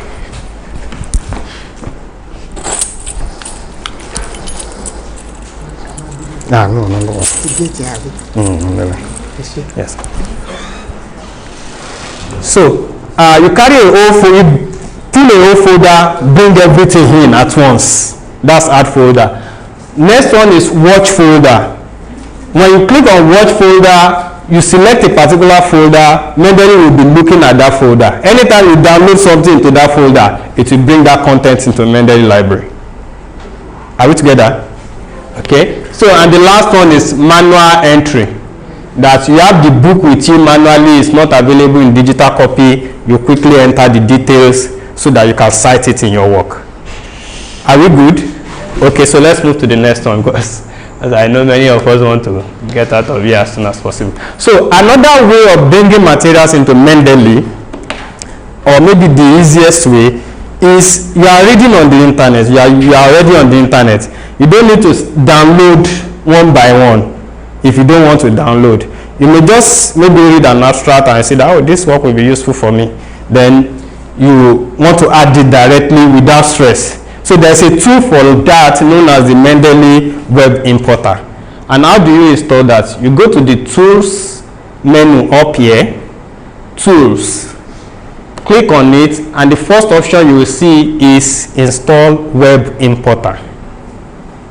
So click on that. It will launch your browser to install Web Importer for you. Once you click on it, it's going to launch it with your default browser. But you can always take it to any browser that you use normally. So if it takes you to any browser that you are not conversant or that you don't normally use, just copy the link right here at the address bar and go and open it in your normal browser that you use. Say, let me just use this Mozilla and paste it here. Are you following me, please? Okay, good.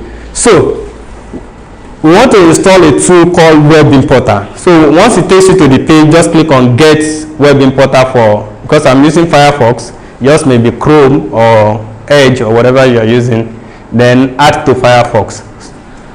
So yours may be add to Chrome, depending on the browser you're using. Okay? Okay. Did it open the Web Importer page? So click on add to add to the Firefox and just follow the prompts. Add. Okay. Get for Chrome. Good. Okay, good. So this is what it was. Okay, yes. Is Edge your default browser that you use? You can always install in, so you can just copy the address. Okay. Yeah. And open in Chrome. Add extension. To Chrome, yes, add extension. Okay. So yeah. I should open Yeah. So yeah, then paste the address. Yeah. Yeah. Good. Okay, so you can now. It's web importer for Chrome. Yeah. So that tool, it wants to help us to quickly capture any reference and add it to our Mendeley library. That's what that tool does for us. Add to Chrome. Yes, add to Chrome. Okay. Yes. Not answering. I don't know whether I have it before. I don't know whether that's right. What browser is this? Just a minute. This is Firefox. Yes, but I thought you asked us to click on this. No. It's no, the page is not fully loaded. Let's reload.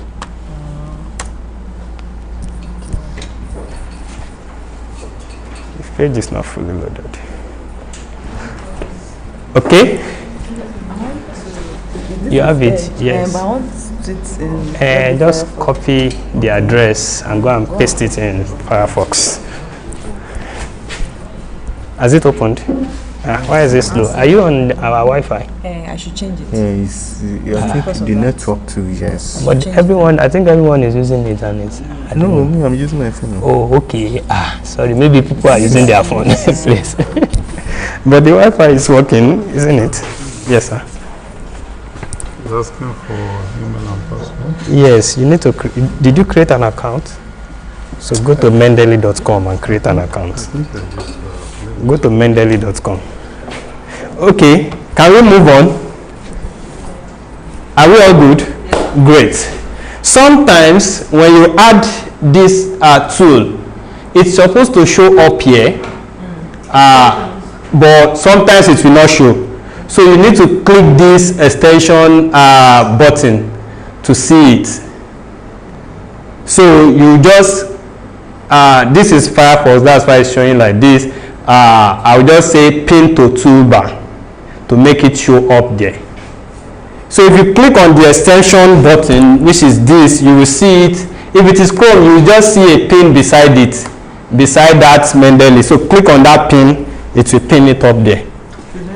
It's already, once it's already, okay, now click the pin beside Mendeley, that pin. Okay, good. Have you added? I'm trying to put it on. Oh, okay, it's not coming up.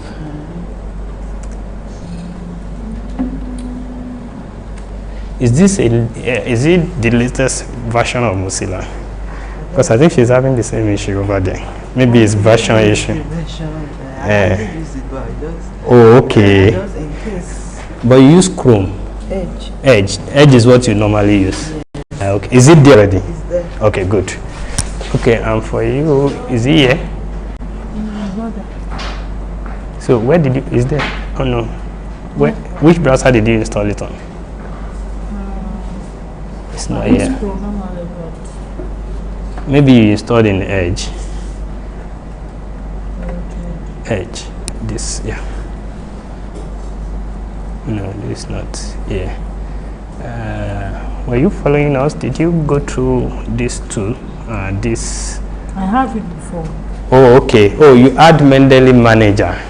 That's what is your Word 16 and above? 11. So have you been using that I'm sorry, please. Have you been using the Mendeley? Yes, I'm always online. Okay, you're always online. Okay. So those are some intricacies for the newer version. So when I logged on, it's bringing me No. You're not supposed to log into anything. I think it's an issue with the version of this. Is this Chrome or okay, Mozilla? Can we update the version?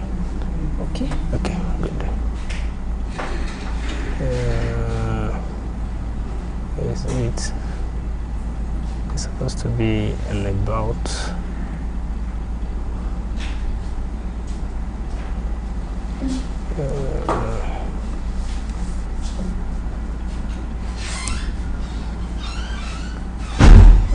I'm not saying what I'm looking for. Oh, you take this and do it. So that, or probably let me stand this let you. Okay, yes, maybe we should proceed. Then we can, if there are individual issues, that we can then sit and attend to them. So Yeah, good. You are welcome. So we are going to tools. We want to install web importer, go to tools and click on install web. You leave the other ones that you put on. Yes, just follow us from this point up onwards. Okay, so we have the web importer, and like I said, what it does for us is to grab materials. So I'll just quickly search for some materials so we can see how it works. This is Google Scholar. I'll search for anything. Teenage pregnancy. Okay.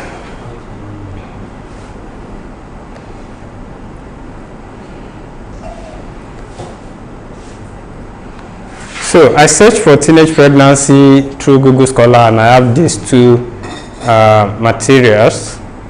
One is talking about social issues of teenage pregnancy, and the other is what's so bad about teenage pregnancy. Are we together, please? Please, if you're having issue with your system, or let's just finish this first. Then we can, I have a PDF that actually explains the whole process, so you can always make reference to that, which I'll be sending to you. But let's just finish this first, so because we can get done because of our time. So we have this page. Let's say it's for instance an article I'm interested in. After reading the abstract, I see that this is useful for me. Okay. How do you get on this? Okay, I just searched for some articles on teenage pregnancy. So on Google Scholar. So Search for it through this. through Google Scholar. I just went to Google Scholar. Okay.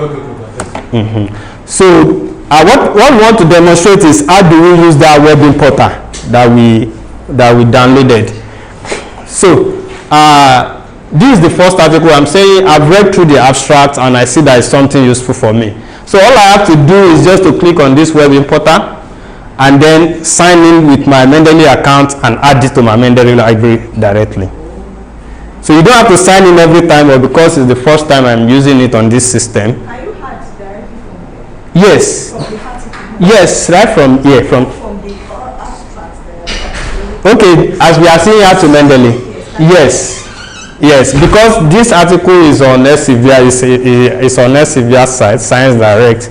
And Science Direct also owns Mendeley. That's why you have that button there. Yeah. But if you are not on, whether you are on, what's it called, Science Direct or not, just click on that web importer tool and it takes you to where you are going. I don't like slow networks. I think I should use my, what? It's not responding. I think it's the network. Can you reload the page? It's still loading, yeah. So let me just use my this thing.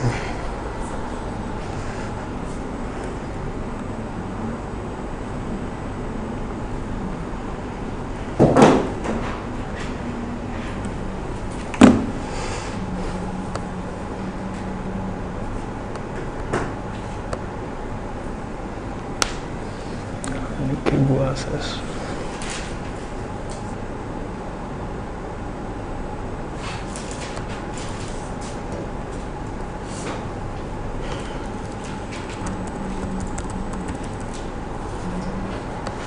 So I'm trying to connect to another network.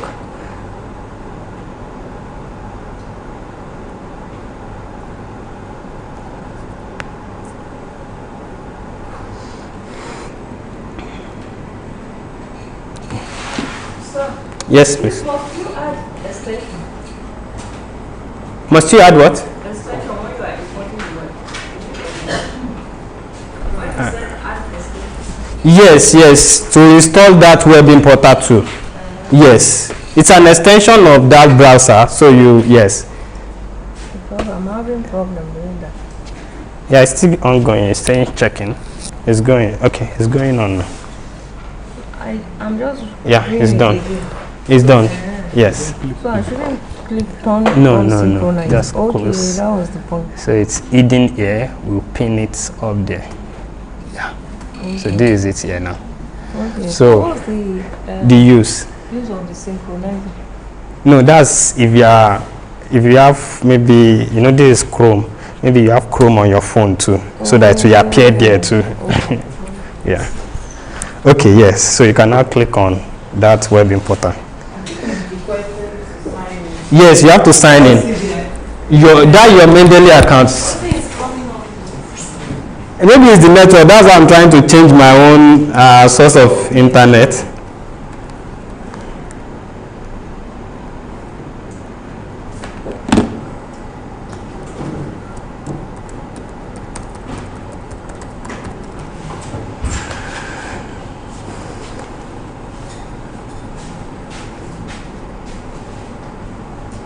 You can remove the page if the web importer is not responding.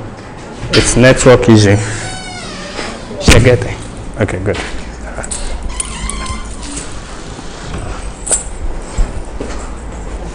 Okay.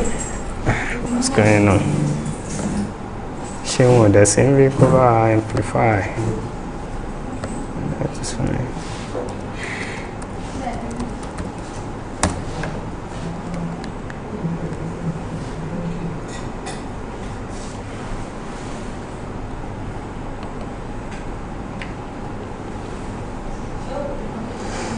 Okay, I think we should just continue with wherever we are. Okay, connecting.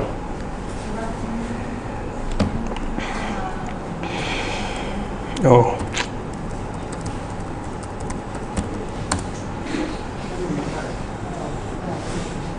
Okay. Okay. So I'll reload this. So I hope this mobile network will be better.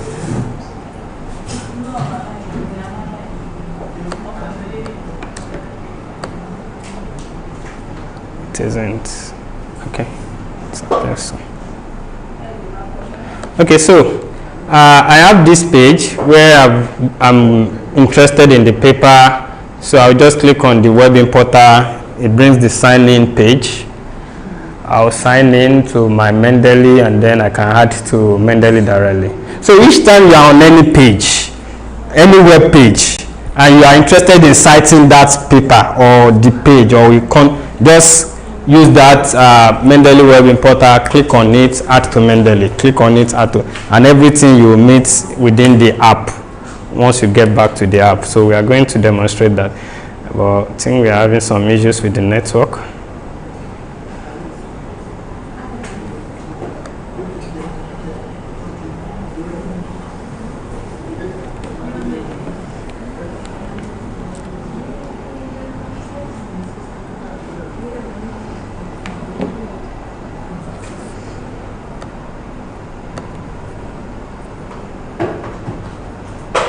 So I think we're having some issues with the network. Let's proceed with other things while that is ongoing. Hopefully we'll get it sorted. So that's the third, or I mean about the fifth way that we can add context to our Mendeley library. It's still loading, so when it comes up I will go back to it, but let it not waste our time. So I'm back on the app, on the Mendeley app that we installed. You know, we went to the browser before to search for material. I'm back on our local app.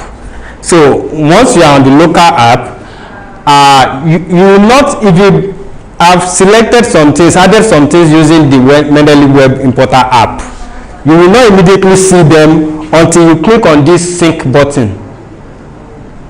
So if I have added some, Adibin it worked, the internet is not favorable. Adibin it worked and I added some things. I'll just click this sync button and all the details or whatever I've added will just come in right here. Are we together? So this sync button is used to move what you have added in the cloud while you are working on the internet, to move it in here, and also to move what you have added here to the cloud library. Because you have a cloud library that even if you are not on your computer, you just get to any computer, mendeley.com, you can still access the whole of your library, of your Mendeley library. So this sync button, you have to click on it to bring everything that you have added while you are online to make them show here. Are we together, please? So if you have tried it, I don't know if the Mendeley web importer worked for anyone. Not yet. I think it's the network. I don't know why. Our network is not usually this slow, but it happens. And it's not even slow. Okay, so let's say you've already added whatever materials you want to use, or it's a continuous process. It's not a one-off thing, please. Can we do add on other things too? Because when you click on that tools, there are other things that drop aside the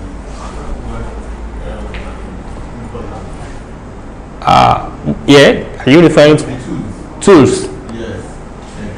Like install MS Word. Yes, we are. Yes, we are coming there now. We are coming there. Yes. Okay. So, one thing to note is that this interface you are looking at is like divided into 3 columns. We have the first column here, the middle column, and then the right column. Are we together? Are we together, please? Whatever is in the middle column, which is showing the content of your library, is a function of any folder that is selected in the first column here. So we have some folders that are here already. All document, recently added, recently read, my favorites, my publication, and so on. And here, you can still create several other folders. You can create folder for each project you are working on. Let's say, for instance, teenage pregnancy let's say we are working on teenage pregnancy. So I created a folder for that. So all materials on teenage pregnancy, I can bring them right into this folder. So this create folder button helps you to create, and there is no limits to it. You can create, under this teenage pregnancy, I can still create subfolders. For instance, in my PhD work, I have the PhD folder.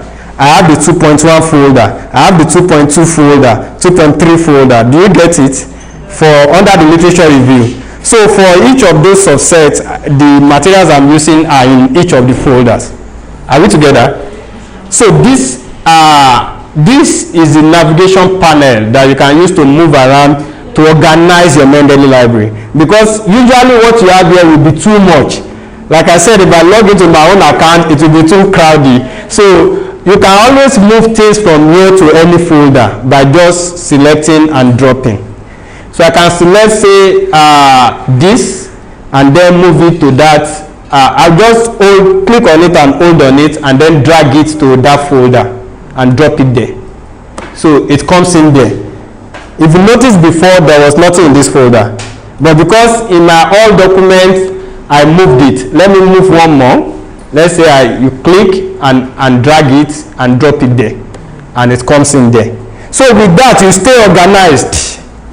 And you can select multiple of them. All documents, if you press on your control button, you can select several, and then take all of them and then drop it in any folder that you want to drop it. Are we together, please? Oh, you were going to ask that. Okay, good. So you can create several folders and subfolders to keep your library organized, so that when you are looking for something, you are able to see it easily within each folder. Okay? Is it clear to everyone? Dr. Amina, are we good? Great. Okay, so that once that is sorted, okay, let me look at another thing that, because sometimes we are working, we are going to end it with Microsoft Word, because that's where we are going. So sometimes you are working and you have downloaded materials from several sources. You searched on Google Scholar, you searched on PubMed, you went to Science Direct, you've searched several places, you've added so many things. Sometimes you have duplicates of the same material, but there are duplicates of them within your library. That's what this function under tools does. Check for duplicates. And that is useful when we are working on evidence synthesis projects such as systematic reviews, scoping reviews, and things like that, where you've downloaded from several sources and you want to deduplicate. you want to remove duplicates. So you just click on check for duplicates, and then it tells you if it's found any duplicates. You see no duplicate found in all documents. It will tell you, it will just bring them out. So it will give you the option to merge them. If there are duplicates, you will just see merge. Then for each set of duplicates, you just say merge, so they become a single one. Because that is important when you are doing works like scoping review, rapid review, systematic reviews, and so on. Okay. But what about if it's what? Yeah, that's why it wants you. That's why you want to review them. Usually they will be the same. For instance, if you have double of this, back, nothing. It was bringing out like two distinct materials. Did it? And it's not like the authors are the same or the titles are the same. They are very different. Where's the second one? No, they are different sets. This is the first set. If you click on this arrow, okay, it will show you the two of them. These are the two. So they are sets. So it's not a set. Let me get a duplicate in here so everyone can see what you saw. Let me bring this back. Let me add that same folder that I added before. I will re-add it. So there will be duplicates of all those things.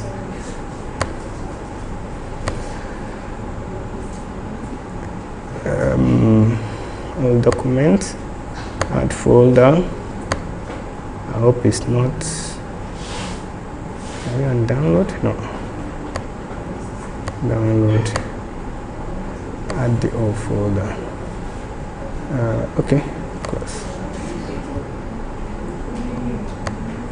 Or maybe I should just pick some files. 1, 2.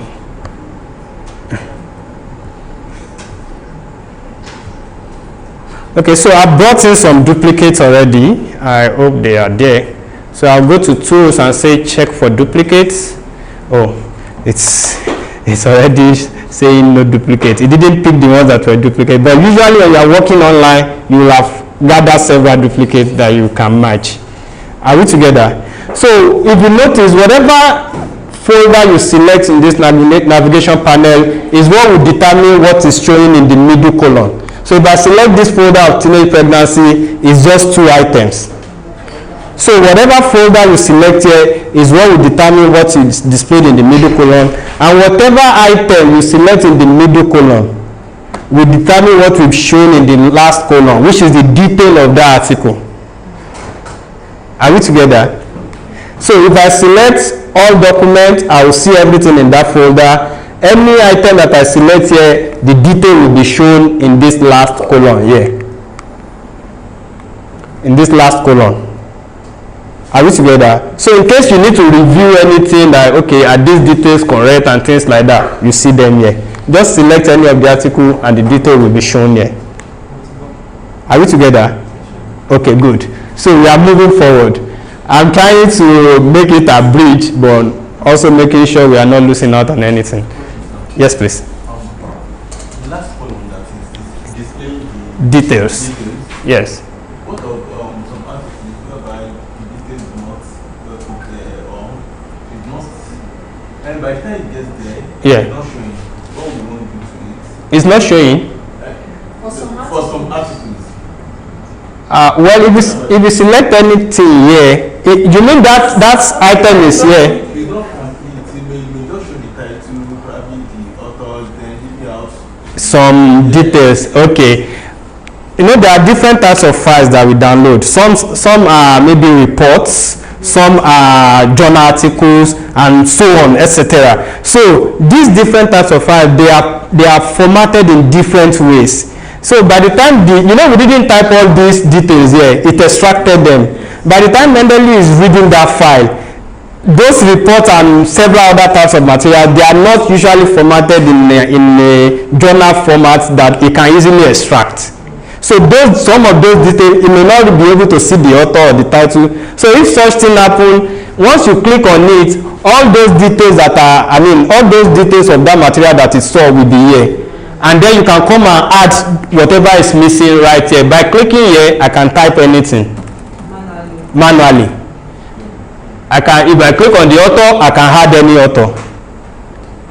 Are we together, please? Did you get it? So if anything is missing, it did not extract, you can always come here and add manually. Are we good? Yeah. Okay, let me proceed. So I've said that we can create several folders and all that, and then all these items that have PDF icon beside them, it means the full text is also within Mendeley. You can read the full text in Mendeley. So if there is any item that has a PDF icon here, you can just click the PDF icon and then the full text will be out to read. And here you can highlight as you are reading. Maybe you have the highlight button, you can highlight and keep it there, and it's there anytime you come back to your library. You always see that highlight. You can add notes. Maybe you want to add note to this section that, oh, this section will be useful for my discussion. You can just add the note and keep it there. Are we together? Yes. Good. So, okay, it's still in Mendeley. Let me close it. So this is the interface you are seeing. So I said any of this item that has the PDF icon next to it, it means you can click that icon and it will show you the full text. And the full text you can read and highlight and take notes and things like that, which you can always refer to later. It keeps those notes and everything intact there. Okay, and you can also add tags. For instance, I think this article will be useful for me for maybe my maybe let's say the discussion section. I can add a tag on the detail. These are the details of the article. On this detail tag, on this detail column, if you scroll down, you see tags. Are you still with me, please? Please call me back if I'm too fast. So on this, we have the tags. Right there, you can click and type any tag, anything that can make you remember that article, any word, anything that if you search for it, it will make you, it will bring up the article. You can always add, I can add maybe Unimed, for instance, and then click out. It's already saved there. So if I need to search for this article, I can just search. Once I close it, we have the search bar up here. So this search bar, if you are looking for any material in your library, if it's the tag that you remember or the title or the author, just put it here, it searches it for you. Are we together? So you can always tag any of these depending on maybe how you want to remember them. So if you click on any of them, the detail will be on the right column. If you scroll down, you will see the tags field, and then you can click on tag and add whatever any number of tags that you want to add. So are we good? Okay, good. We are moving on. We are becoming experts in the use of Mendeley. So the next thing now is to take us now to Microsoft Word. But before we launch our Microsoft Word, there are so many things open there. I hope I can close all of them at once.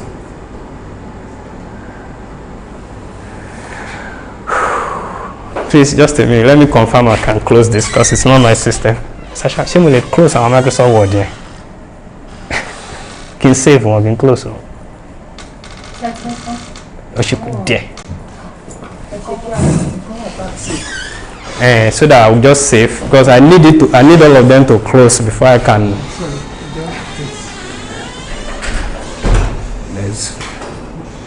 Do the man can close no? On my baby, but she can't save.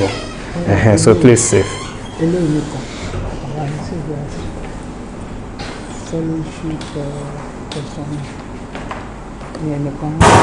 This are they still want you to save. I want to be able to save this.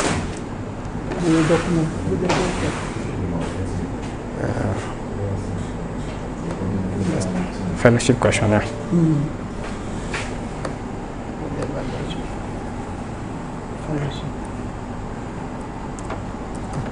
So before you integrate Mendeley with Microsoft Word, all your Microsoft Word instances that you have opened must be closed. That's when they will be able to integrate together. All MS Word open. Yeah, that you have opened. You have to close them so that it can integrate. Save.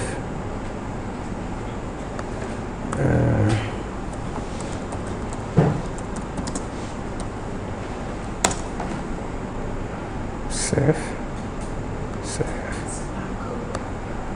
Okay, are we sparkling already? All right, so now what we want to do is to connect our Mendeley to our Microsoft Word. And we'll do that by going to Tools again and say Install MS Word plugin.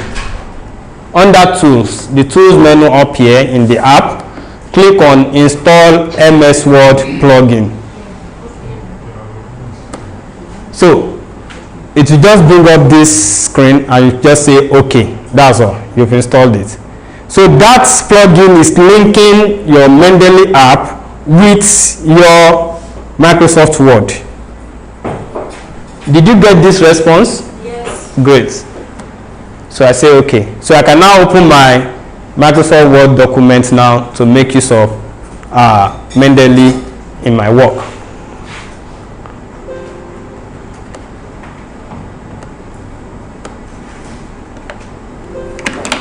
Okay. Okay.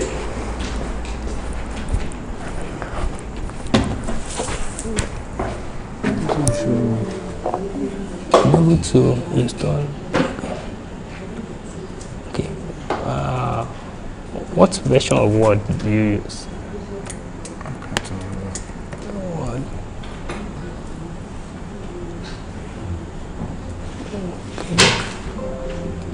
But it's not opened.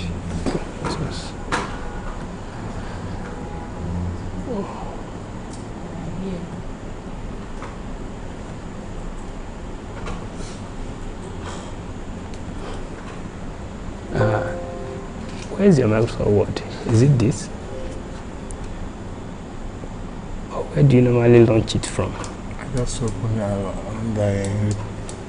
I just open an existing one and I just control N. Okay. I think that app has an issue. Stop and try again. I think it will be, we will need to look at it separately. Okay. Yeah. Okay, so if you've done that, just open your Microsoft Word and go to the References tab up here. References. Then you should see the Mendeley icon if it has actually installed the plugin. This group of buttons here. Yeah. So once you are able to see this Mendeley icon, it has installed, it has integrated properly. Dr. Adioye L. Oh, so you are still on that. Oh, okay. You can see it. Great. Yes, sir. I don't know. I think whenever I'm using I don't use to close the Microsoft Word that I No, this is just once. So that installation of is just once. So, but after this, you don't need to close your Microsoft Word again to make use of it. And it's just to integrate them together for the first time. Yeah. You don't need to close them again. Thank you for that. Now we want to start typing. I mean, whatever. If you have any text, you can copy it in. But let me just say I have a background, and I'm saying teenage pregnancy is a menace in Africa or in the world. Let's not just say Africa. So that statement I want to cite. I want to add a citation to it. The whole essence of this is that you are now writing your paper and you are now writing your paper and you want to insert citations. You are the one that knows what you want to cite. You are the researcher that has read round and round and you have all the details in your head. So you want to cite someone here. All I need to do is to call my Mendeley library by clicking on this insert button here. Under references, we have you see this M, that's the Mendeley, all this set of tools are Mendeley tools. So this insert citation is what I will use to call something from my library. So it brings up this dialog box, and then you can now type maybe the name of the author, the title of the work, anything you can remember from the bibliographic detail of that material. Are we together? So once you start typing, it will be bringing up materials. And I mentioned the other time that you can use tag. If you remember, I added Unimed as tag to one paper. So by just searching Unimed, that paper is out. Are we together? That's the beauty of that, of those tags. If you added tags to your work, to your reference, to your library, to the items in your library, you are able to bring them up easily. But if it's the name that you remember, the name of the author, just put it there. I don't know if there's any Jackson. Okay, good. There's one Jackson. So once you cited what you want, just click on it, and it brings the name here, Jackson 2009. Okay, we are getting there. So let me first this one. Say it's a single citation. I'm adding teenage pregnancy is a menace in the world, Jackson 2009. Full stop. Are we together? So we have successfully added the citation to your work from Mendeley? Yes, sir. Okay, great. So let's now look at more than one citation, multiple citations. This was a single citation. Okay. This is what I have there is only in-text citation. Yes, in-text. It's coming. We are coming there. We are coming. Citations from a library. No, from your library. Yes, everything. Once you start typing in that insert citation, there's nothing from the web. It's not at this point. It's not even. You don't even have to connect to the internet. You are working directly with what is in your offline library. And maybe you've decided you've downloaded strangers. So, can we continue, please? So we've done single citation. We want to try multiple citation. This is because parents are not taking care of them, just hypothetically.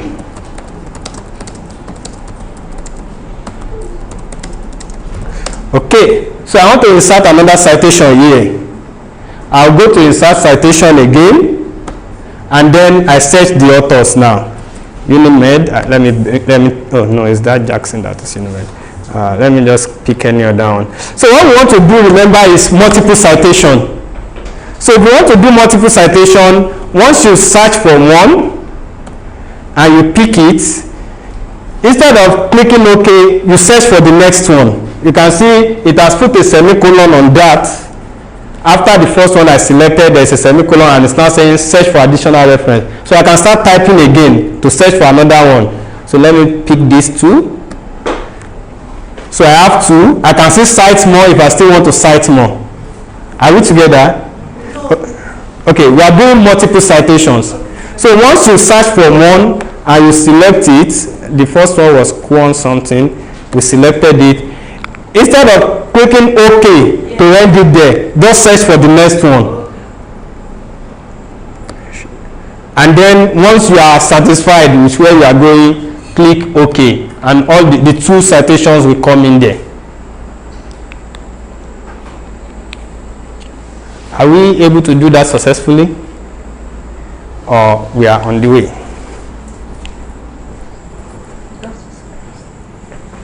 Done, great.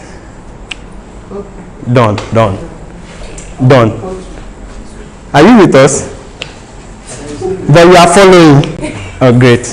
And I think this is being recorded too, so it makes it better.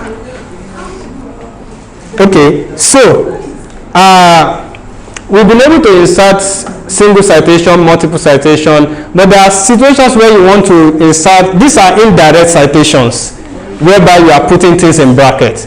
There are direct citation where you want to say, Popola mentioned that or reported that. So you know, in that case, the author's name will not be in brackets. Yeah. So how do we do that? We say, okay, I don't know the names of the authors in the library. Let me just look for one.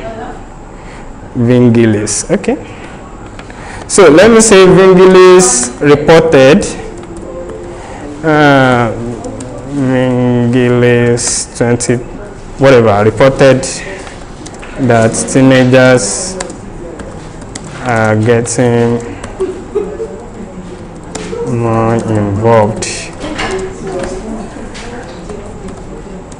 in premarital sex. Okay, so we wanted to report that this man said they are getting more involved in premarital sex, and it's a direct citation. So what we just do is to bring our cursor right there where we want to insert the citation, call up the toolbox again, then search for our author, pick it up, and before you click on OK, that's what we want to do here. Before you click on OK for that author, what we do is click on that author's name. Please, let's pay attention. I've searched for the author. I've selected the name, just as we've been doing when we want to add citation. But right now we want to add indirect citation, which means only the year is what will be in brackets. So I'll click on the name of the author and I'll click on suppress author. Are we together? I clicked on the name of the author that I said and I say suppress author, then OK. So in that instance, only the year will come up. Only the year will come up, but Mendeley has already captured it as one of your citations. Yes?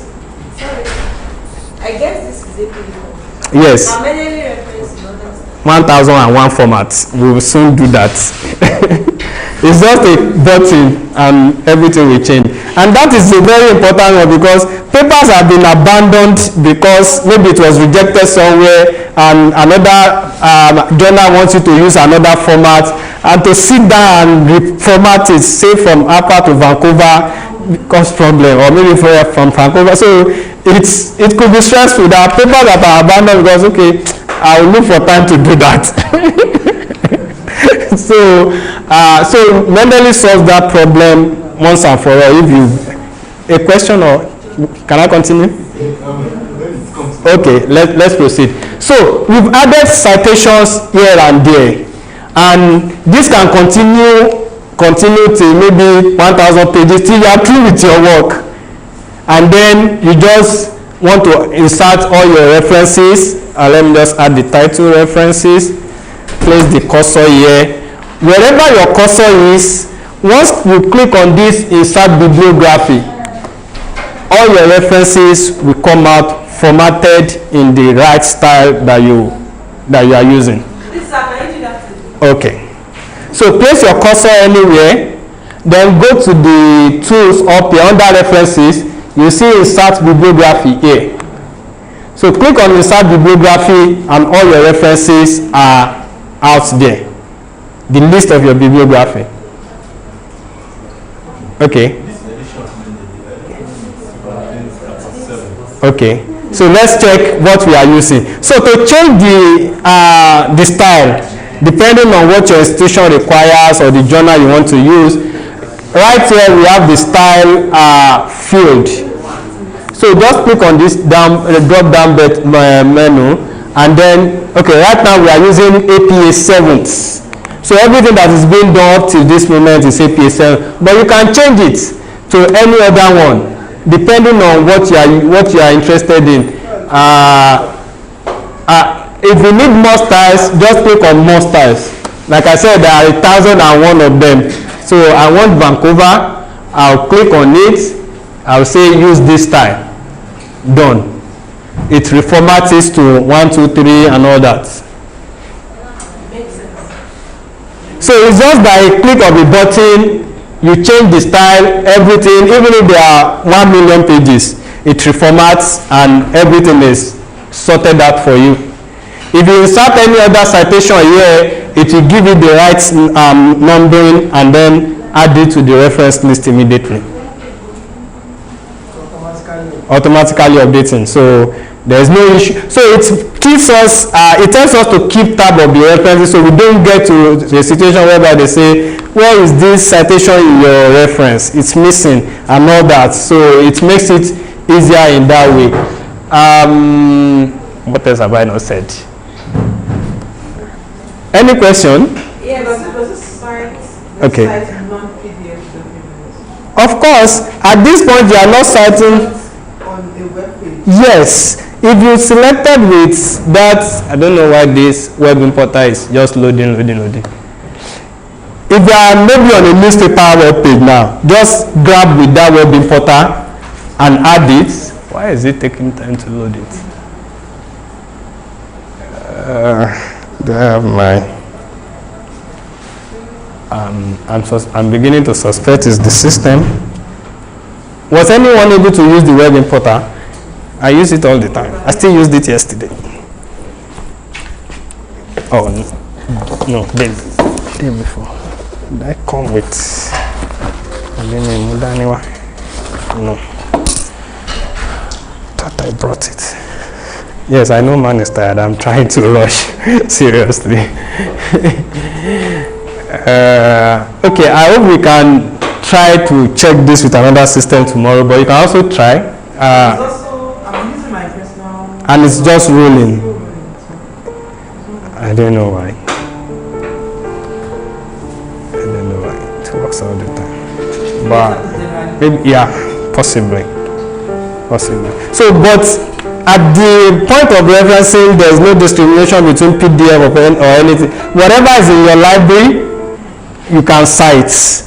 You can cite newspaper, you can cite reports, anything. You are the one that knows the importance of that material to your work. Okay, I think we've been able to cover then if there are other issues. Dr. Mercy, you hold on, ma. She indicated. I don't know if I have a document can I see this Mendeley? Maybe if I wrote it maybe a format, can I use Mendeley to transfigure it to another format? But initially you didn't use Mendeley to, so no is the answer. No is the answer. If you have that situation, you can, if you want to do, you can now start adding them one by one with Mendeley. Import the article then, yeah, and then if you want Mendeley to take over. But what Mendeley didn't start, you can't finish. So, yeah, in fact, by the time you start using it, you won't even want to. By the time you start using it, you won't even, let me sign into my own account. You won't even want to stop using it. That's just it. By the time you are good with reference management system, you won't even think of using referencing your work without using it.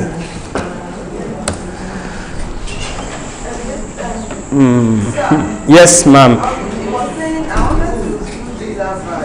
Okay. For more styles, I think it was not saying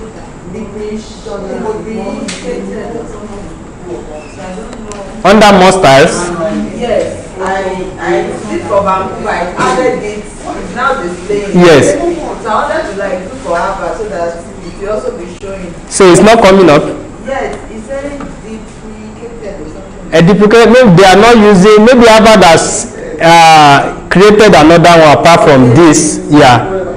So you will need to confirm, but it's not been added to. Okay, this was as of 2017. Okay, you can see there's another Harvard up here. Cite them right, 12th edition Harvard. So this is a duplicated form, the older one. This is 2017. This is 2022. So I can also use this.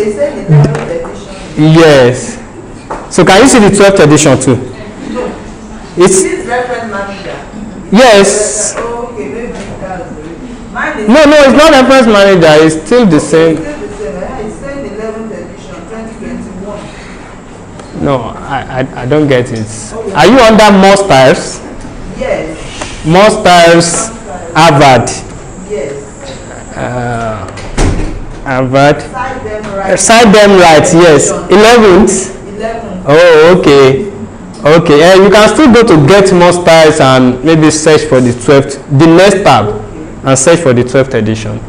Like I said, there are 1,000 and you can see this is my own library, and like I said, it's so clumsy already. It's still synchronizing and downloading what I have. And I mentioned about the folders. They are very, very useful to make sure that you are categorizing everything you are doing, and like I said, you can have subfolders. So folder for introduction, folder for literature review. So many folders makes your work to be organized. So you are able to easily find what you are working on. Yes, ma'am. So just to add a point. Yes, please. The citation. Yes. So you can also customize. There's a way you can customize it. Yes. But sometimes some supervisors, they just want the format that you cannot even find. Yes. So they also possibilities to customize. Thank you very much. I can remember in UI there is UIMS, UI manual of style. They don't use all these general one. There is UI manual, so you have to do that. What? It's close to Harvard. Okay, it's close to Harvard. Well, I know they use UIMS, which is specific. But I will send the PDF, so in case we need to reference any of these things we've talked about, and there are more, but because we're trying to be mindful of time, and also, once we start interacting with it, any question that comes up, we can always ask. Are we good at this moment? Okay, thank you very much. Happy researching. So thank you very much. I think it's been a very productive day. And are we good to round up? So I think it's been a very productive day. Many thanks to Sparkle, our facilitators, Professor Asa, Dr. Adedini, and many thanks to you too. If we cook it and there's no one to eat it. so thank you for making this happen. So tomorrow, please, let's be mindful of the fact that we'll be resuming by 1:30, right? According to the lecture will start by 1:30. So when are we supposed to? The vehicle will get to the hotel. Okay. So the vehicle will be available at the hotel by 1. Let's be ready by 1 to be conveyed to this venue from the hotel. Let's be ready by. Please be ready. Be here by 1:30. if you are not in the hotel.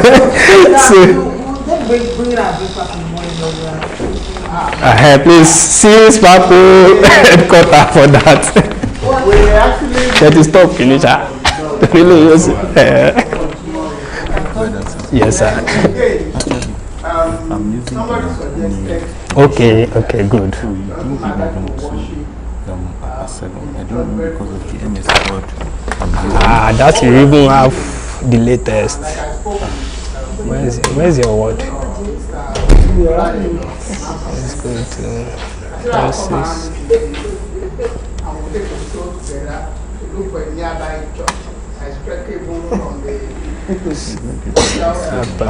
So we'll be able to locate it. So whoever is interested in attending church service,